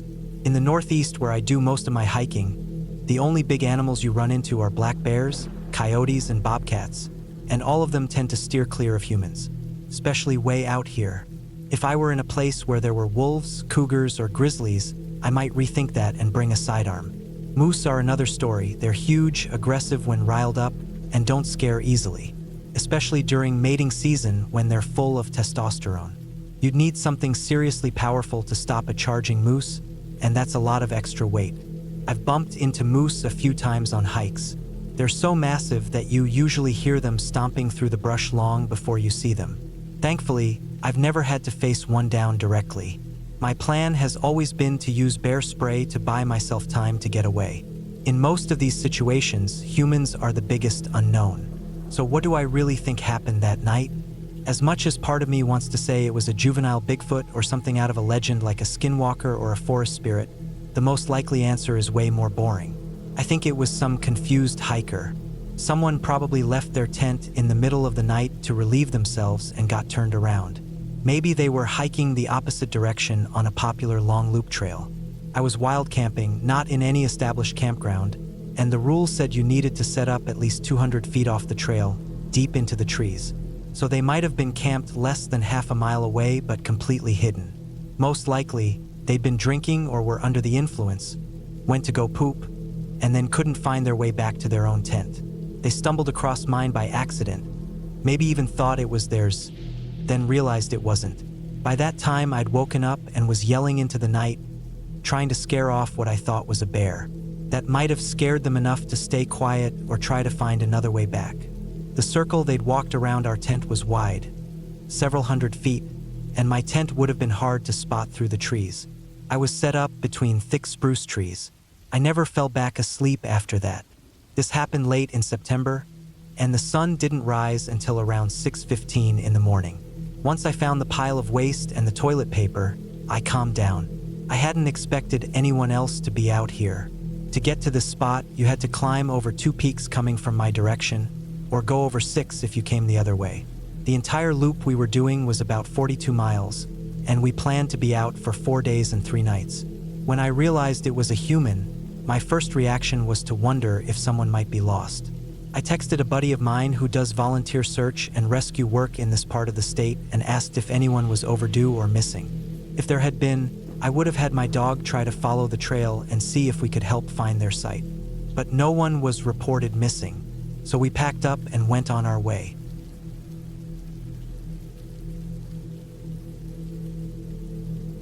I've told this story once before, but here it is again. My memory might have filled in some blanks, but this is how I recall it. Around 17 years ago, I was hiking somewhere in the Karakoram Range. We were a group of about 28 people, if I remember correctly. Each day, we'd walk all day and settle down at a campsite before dark. Then we'd repeat the process the next day, climbing higher step by step. All the campsites were at set locations, and the higher ones were enclosed and guarded by military troops as well. On about the 6th day, I ended up with an upset stomach in the middle of the night. I had to relieve myself, so I nudged my tent mate to come along. We made our way to the security post, where one of the guards was curled up and sleeping under a heavy wool blanket. He didn't stir at all, so we didn't try waking him. The entrance was only looped with a chain, not locked. My friend unhooked it and we slipped outside. We had a clear view of the Milky Way from that spot. I found a spot near a frozen stream that had pushed down from the hills above, flattening a patch of woods as it came through. It was one of those moments you want to remember forever. Clean mountain air, icy cold water nearby, and a sky bursting with stars. That sight still sticks in my mind after all these years. We stood there a little while longer just staring at the sky. Once I was done, we turned and started walking back toward the tent, still lost in the beauty of it all. Just then, we heard the sound of a whistle. The night soldier was up again. We had been told very clearly earlier. After sundown, no one was allowed out of their tents for any reason. We both started to worry. Neither of us wanted to get caught and have to explain why we were out. So we quietly slipped back into our tent and lay down, pretending we were asleep. After a few minutes, we heard footsteps coming around the outside of our tent. We stayed completely still and didn't say a word, hoping whoever it was would leave. By morning, there was chaos at the camp. A senior officer had arrived and was yelling loudly. Everyone had to gather and listen as he scolded us. Apparently, the night watch had gotten a talking to. Someone had gone out after hours and left the camp gate unlatched. A bear had entered the site during the night. It hadn't caused any harm, but there were paw prints all over the place, including around our tent. The realization hit us like a cold wave. We were frozen in fear. Neither of us admitted what happened, and even now, we've never told anyone but each other. Looking back, I have a whole new respect for nature. Sure, it wasn't some life or death struggle, but the fact is, we had no clue there was a wild animal just feet away from us. We just assumed it was the soldier doing his rounds.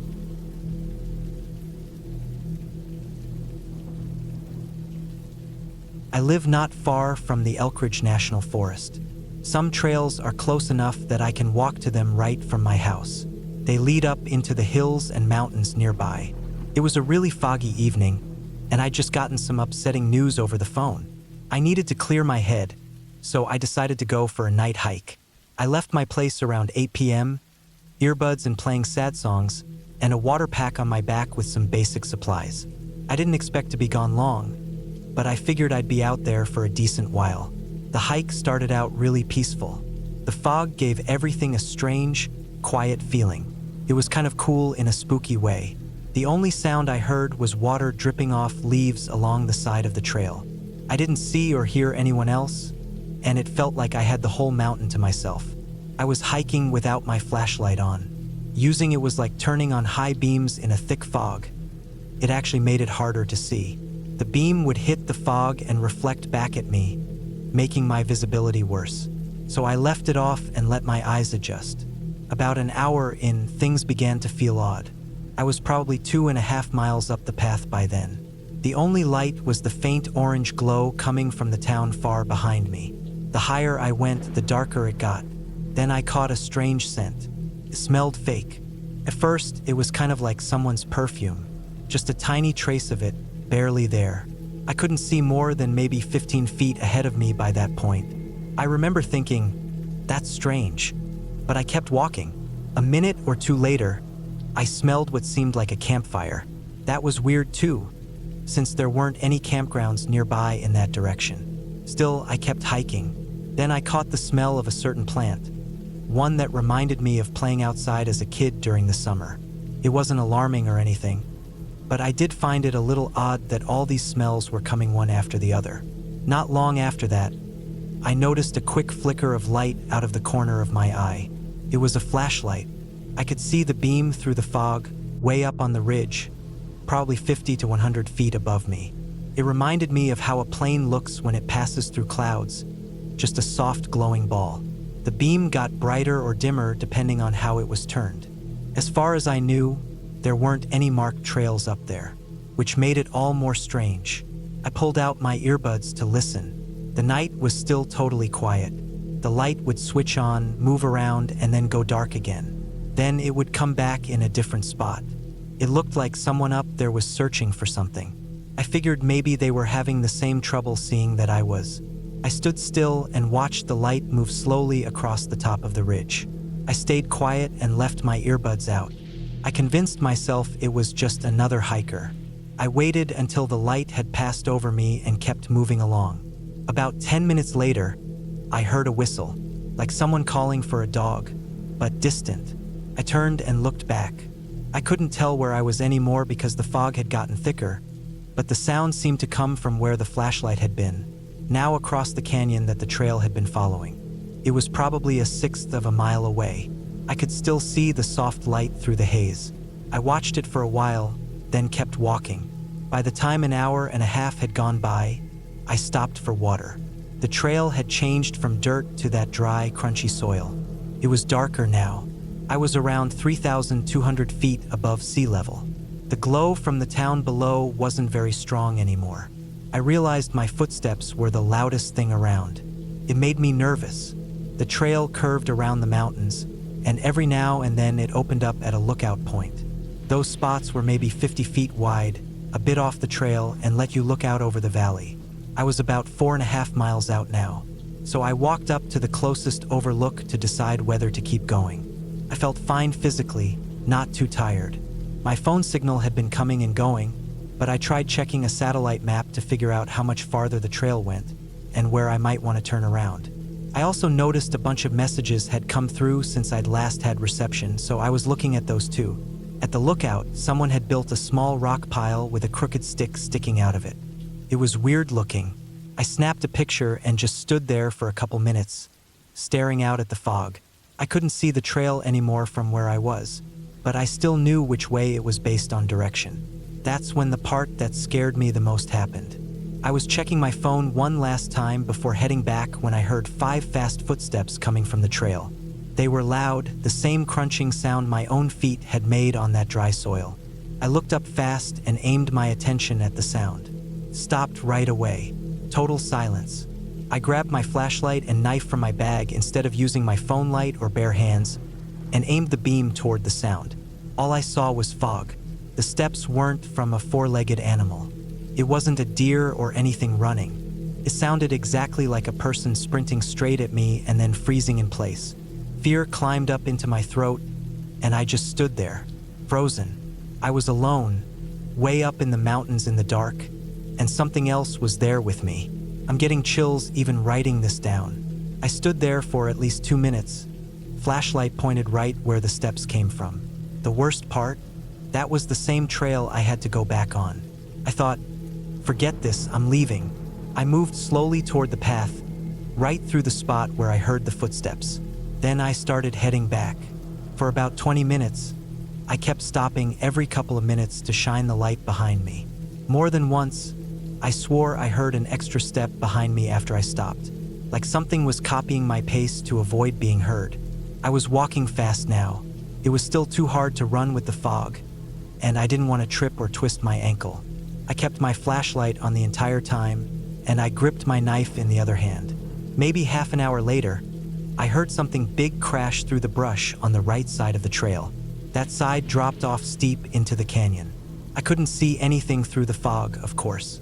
I moved to the other edge of the path and just kept going. That was the most determined I've ever been on a trail. I heard other strange sounds on the way down, but I ignored them and didn't stop. I won't ever forget that night. I went back one more time to the same trail, but only once. That time it was clear out, I had a headlamp on the whole time, and I brought a much larger knife with me. As soon as I reached the same lookout again, I turned around and jogged all the way down. Sorry this is so long, but I couldn't explain what happened in just one paragraph.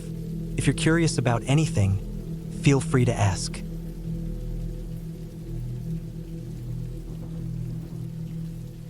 My partner, our child, and I live far away from the city on a piece of land that's close to 100 acres.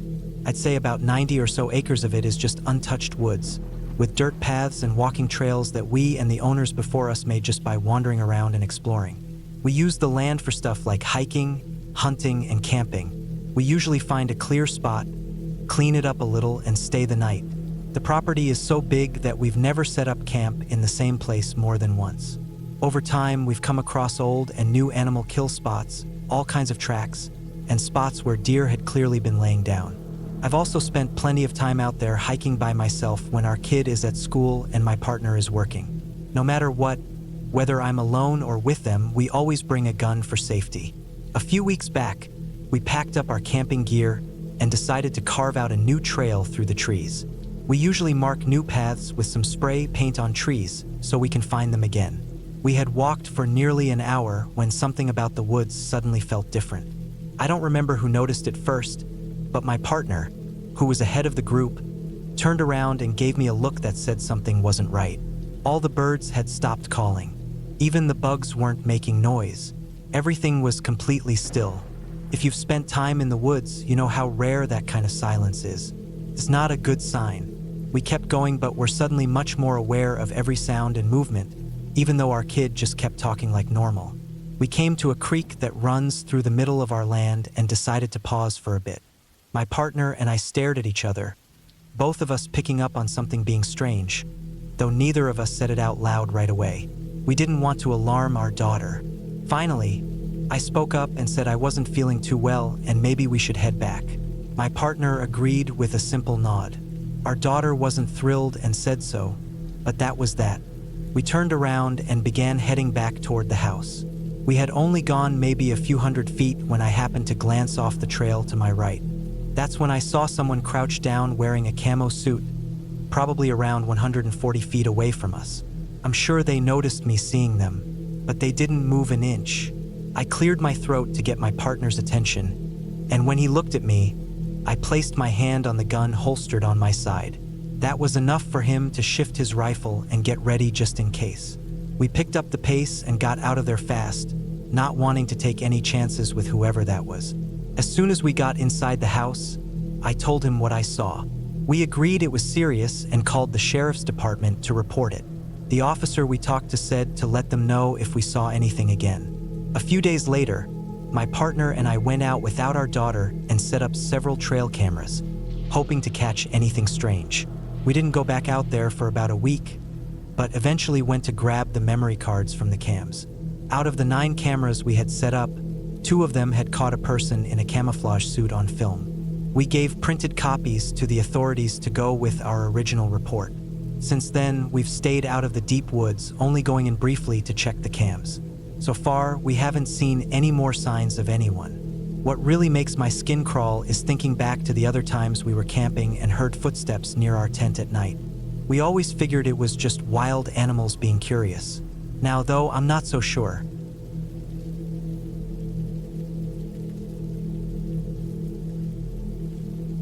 Although this story is far from finished, most of what I'm about to share happened around 12 years ago. It was 2009 and I was still living with my parents. We had moved to this neighborhood when I was 13. Not long after settling in, I found the woods across the street.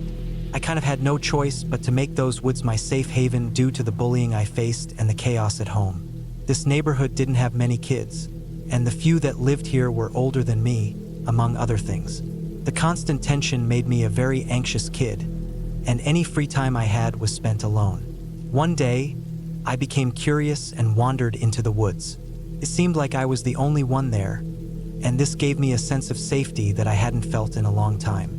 I came across a small group of cedar trees that created a secluded clearing, which I decided to turn into my personal hideout. Over time, I started spending more and more time there. I even ended up accidentally falling asleep one night in the woods, and when I woke up, I thought my parents would freak out, but they hadn't even noticed. This became my excuse to spend more nights camping out there. At first, I wasn't missed at all, but I realized that I would need some camping gear. I tried bringing things from home, but they didn't last long. Asking my parents for money was out of the question, so I began offering my services as a lawnmower. The problem was, I had never mowed a lawn before. What really became an issue was finding a lawnmower. I would sneak my dad's mower out and do a job, but eventually, I got caught and even got a beating for it.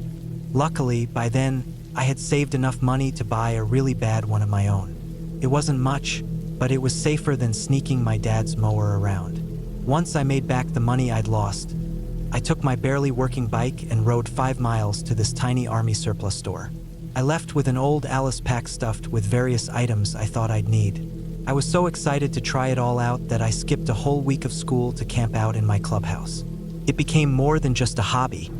It became my only source of safety and joy. For the next several years, I lived like that. I went to school just enough not to draw attention and would head straight to the woods after each day. By now, I considered those woods to be mine, and anyone who ventured near was an intruder in my eyes. So when that day came, I didn't hesitate to defend my space. It was a Sunday afternoon. I had been camping all weekend, and I was walking along the familiar path to the creek to get water. Across the creek, about 50 yards away, was a nearly empty road. I rarely saw anyone use it, but that day, I spotted a camper parked there with 2 men coming in and out of it. They didn't seem to notice me, and when I came back a few hours later, they were still there, only now they were drinking beers and firing guns into the air. This infuriated me, but it wasn't until a stray bullet hit the water just a few feet from me that I'd had enough. I ran the mile back home and called the sheriff. I assumed my call would be anonymous, but now, I'm not so sure. I lied and said that I had gotten lost and came across the men, claiming they had threatened me with their guns. Looking back, I know how wrong that was, but I was young and filled with rage. The next morning, I overheard a news report about a big drug bust. Acting on an anonymous tip, The sheriff's deputies had discovered 2 men shooting guns on a rural road. Further investigation revealed that the camper the men were driving was a mobile meth lab. The 2 men were arrested and held pending their hearings. I knew that call had been mine, and the seriousness of the situation scared me, but I convinced myself that no one would ever know. I followed the case for the next year. About 3 months before their sentencing, I received a letter in the mail. It was anonymous and simply read, "You messed with the wrong people, kid." A cold wave of fear ran through me, but I doubted it came from the 2 men. Any doubt I had vanished when another letter arrived the next week, clearer and more threatening. "You better pray we get time served." I was too frightened to think about how they knew it was me, and I'm still not sure how they figured it out, but the how didn't matter anymore. The letters continued to come. Then, when the sentencing hearing day arrived, the news wasn't good. Both men were convicted felons, found with multiple firearms. Adding in the meth production charge, the judge handed down a minimum of 10 years for each of them. However, he wasn't feeling lenient, so he sentenced them to 20 years each. I was certain that my days were numbered. I stopped going to school and spent all my time hiding in the woods. I wasn't foolish enough to think the woods would protect me, but if I was going to die, I wanted it to be somewhere I loved. A strange thing happened though. The death I was expecting never came. Month after month, I grew more and more confident that it was all just an intimidation tactic or a joke. Life continued, and the last 10 years were a blur of ups and downs. The meth heads were the furthest thing from my mind. That was until last week, when a new anonymous letter showed up at my apartment. "You better write a will. The end is near." I dropped the letter in shock, almost burning my hands on it. My girlfriend was with me at the time and she saw it. She picked it up, read it, and I could tell she was worried. I brushed it off as a prank and refused to explain. But just like that, a ghost from my past reappeared. I don't have to tell you how this news has affected me. I feel like I'm always looking over my shoulder, terrified that these men might come after my girlfriend and newborn child. Going to the police crossed my mind briefly, but without any proof of who's sending these letters, I know they won't be able to do much. My options feel limited. So, with no one else to talk to, I'm sharing my story anonymously online. Maybe it's the anonymity that makes me feel safer, but I don't know what else to do except to warn others about the choices you make as a kid. Wish me luck, and please keep my family in your prayers.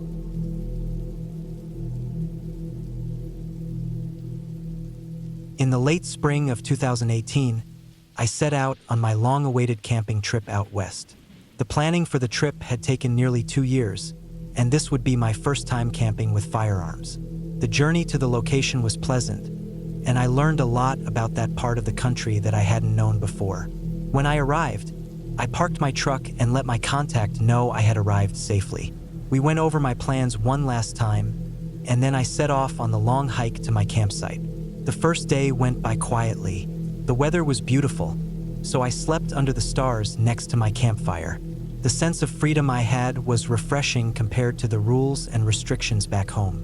The following day was much the same. I walked at a slow pace, taking in the wildlife around me. Around 1 p.m., I finally came across the spot I had been hoping for.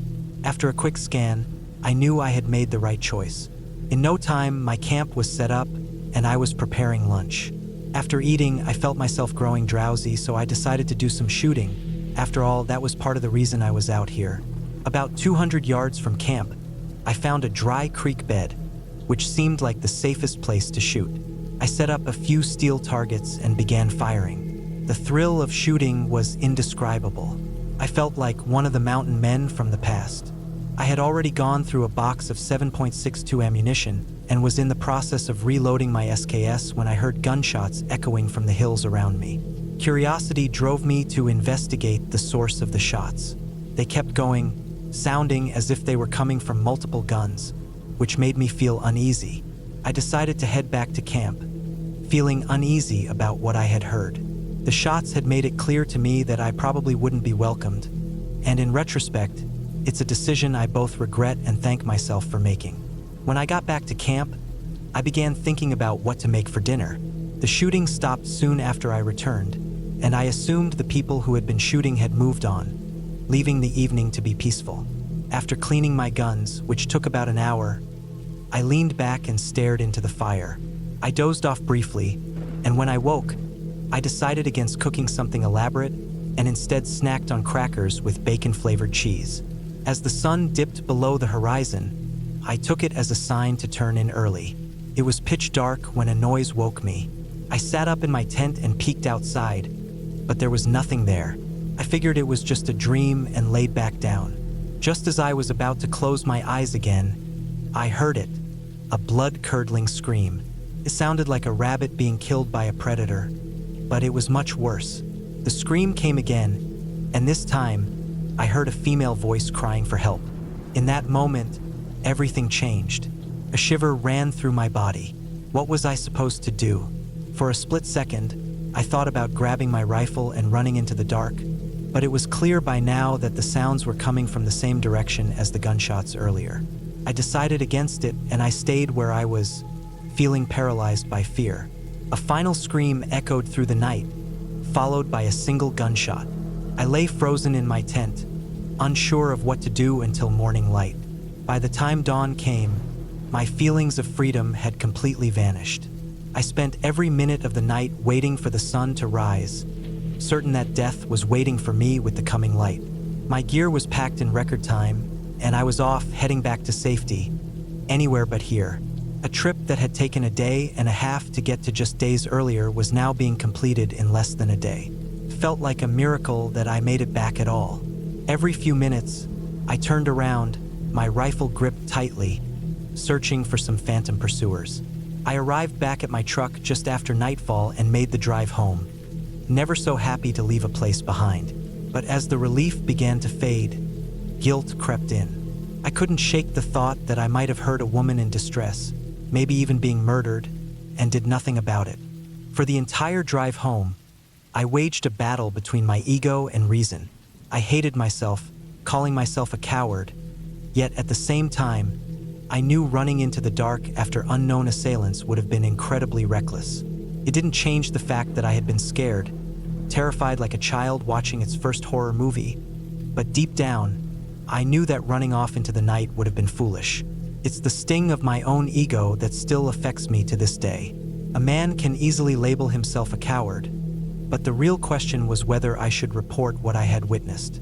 Witnessed seemed too strong a word. I didn't see anything, just heard some screams and shots, far out in the middle of nowhere. Without solid proof, I'd be a nuisance to the authorities.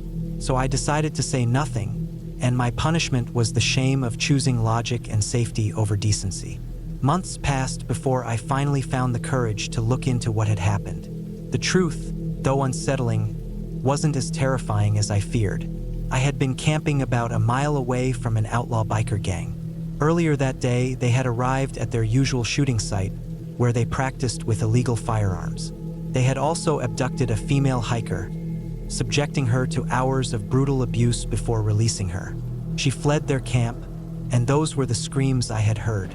She was shot and left for dead, but somehow, by some miracle, she survived. She made her way to the highway and managed to get help. After a week in the hospital, she was released. The bikers, knowing they were caught, struck deals, and most of them would spend the rest of their lives in prison. While I was relieved to hear that the victim survived, I couldn't stop thinking about the what-ifs. I never told anyone about that night, and using this anonymous account means I likely never will. If you're reading this and think of me as a coward, I don't blame you. I didn't share this story for people like you. This account is for those who believe in staying out of other people's problems. I understand now why someone might choose not to get involved.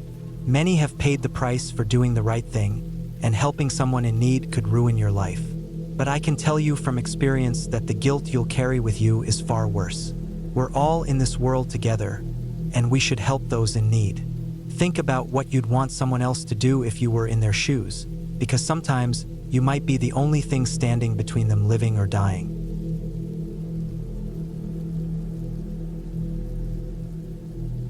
My childhood wasn't very stable. After my mom and dad separated, my mom started dating a series of men who weren't great. Around the time I was 14, she married a man named Jim that she met at the bar where she worked. Jim was a real jerk and tried to replace my dad in my life. Mom had done her best to keep me away from my father, but I knew deep down that he still cared about me and wanted to be with me. Before the divorce, we used to go fishing, hunting, and camping together regularly. Those moments helped me develop a lasting love for the outdoors, something I would never let go of. This connection to nature made my decision to live in the wilderness when I got older feel like an obvious choice. At 17, I couldn't take Jim's attitude anymore. Despite him being lazy and unemployed, he expected me to be up by 8 a.m. every day. Unlike him, I worked 5 days a week. Since my junior year, I had been saving money to get my own place. I wanted out of the house so badly that I even quit school at the end of my first semester to get my GED. My dad didn't like the idea, but he understood, so he signed the papers.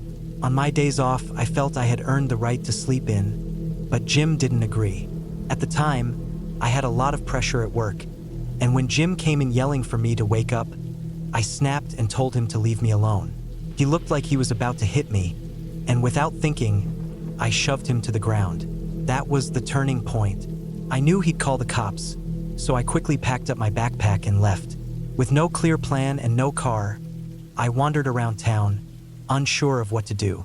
As the sun began to set, I found a patch of woods on the outskirts of the town, far enough in that no one would see me. I made a camp, gathered wood for a fire, and used clothes and leaves to make a bed. That night wasn't as bad as I expected. I wasn't planning on staying out there long. At least that's what I told myself. In my naive mind, I thought it would be easy to find an abandoned house or place to crash until I saved enough money. But things didn't turn out that way. Most places that seemed like they might work had security, and the one place that didn't was controlled by a gang. They used it as a place to shoot up, and the floor felt like it was covered in old needles. It was better to stick with living in the woods.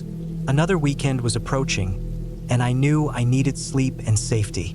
I returned to my camp, did the best I could with what I had, and settled in for the night. Sleeping on the ground wasn't ideal, so by the middle of the first week, I walked to a nearby store to buy some basic supplies. A sleeping bag, primarily. A little investment in better gear made my nights much more comfortable. I also made a small shelter out of a tarp and lined it with foil, which helped reflect the heat from the fire back at me. The cold nights were more bearable this way. For a while, I used public bathrooms to freshen up and took my clothes to a 24-hour laundromat. Sometimes I even slept there during laundry days. My hygiene drew a bit of attention from my bosses, but no one said anything. Eventually, I found a river near my camp where I could bathe. That helped, but even with a job, my life was far from ideal. My little campsite was split by railroad tracks, and with the tracks came the train hoppers. Half a mile from my camp, across the tracks, was a small camp used by some of the regulars who hopped trains. I came across it by accident. I used the tracks as a quiet shortcut since the police often bothered people walking along the main roads. I didn't need that trouble, especially since I was still a minor. One evening, as I was heading back to my campsite, I saw the glow of a fire through the trees. Curious, I walked over and heard a group of men talking. I peeked down the hill and saw 3 older men sitting around the fire. I listened for a while, and then I realized they weren't a threat. I called down to them, and they invited me to join. I sat with them, listening to their stories, and after a while, they asked me my name and where I was going. I thought for a moment before telling them I was Frank and that I lived nearby. They seemed to accept that, and we spent hours talking about all sorts of things. I learned about the life of riding the trains, and I shared some of my story too. That night, for the first time, I tried fortified wine. It wasn't exactly great, but I ended up getting used to it over time. Nothing too exciting happened that night or for quite a while after. But as fall approached, the weather grew colder, and a few unruly train hoppers showed up. By then, I was almost one of them. The regulars and I spent many evenings by the fire, sharing stories and passing around a bottle. One evening, an older guy named Carl showed up. At first, he was quiet, but after drinking, he became belligerent. I'm not sure what I said, but it triggered him, and before I knew it, he swung at me. He knocked me to the ground and started kicking me. The others managed to stop him long enough for me to escape, and after that night, I learned to be careful around people I didn't know. This rule worked for a while until I made the mistake of trusting someone I thought I knew. It led to my next close call and the reason I eventually moved into my own place. By then, the memory of Carl was fading, and I had more important things to think about, like staying warm and finding food. Despite being homeless, I managed to get a promotion at work. I let them think I quit school to focus more on the job. Whether it was true or not didn't matter.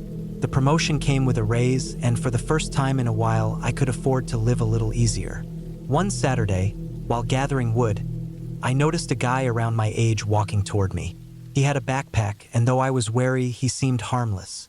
He said he had just come from a city not far away and introduced himself as Ben. We talked for a bit, and I told him about my camp. He thanked me and left, but later that evening, he came back, and we continued talking around the fire, sharing a bottle. Over the next couple of days, we spent more time together, listening to his stories of hopping trains. Things were going well until the second evening. Earlier that day, I had mentioned that it was payday. I usually kept my earnings hidden, but I must have let my guard down. I had a stash of money, but I hadn't moved it yet. Ben must have noticed and spent the day looking for it. Later that night, while we were talking, he asked if he could borrow some money. I lied and told him I didn't have anything left, but he didn't believe me. He pulled out a pocket knife, and I knew I was in serious trouble. I was terrified, but I stuck to my lie, even though I knew he was probably planning something. He got angrier, and the look on his face turned to one of pure rage. I knew he was willing to kill me if it came to that. I backed up, ready to run, but before I could, he swung at me. The knife cut across my arm, but it wasn't deep. Still, it was enough to make me panic. I ran backward up the hill, keeping my eyes on him.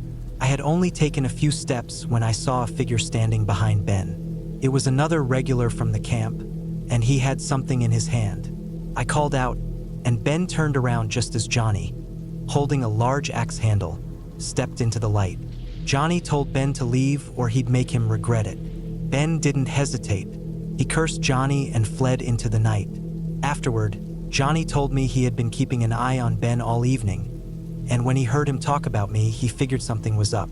Ben didn't come back, and I felt safe for the first time in days. I spent the next few nights at the camp, taking a different route to work. The second assault in less than a year was the last straw. I was ready for my own place. I spent the weekend searching through classifieds, and by Sunday night, I was in my own apartment. It wasn't much, a small, rundown place, but it was mine. A few months later, I found a better place, one I stayed in for 3 years. I still think about Johnny and the others sometimes.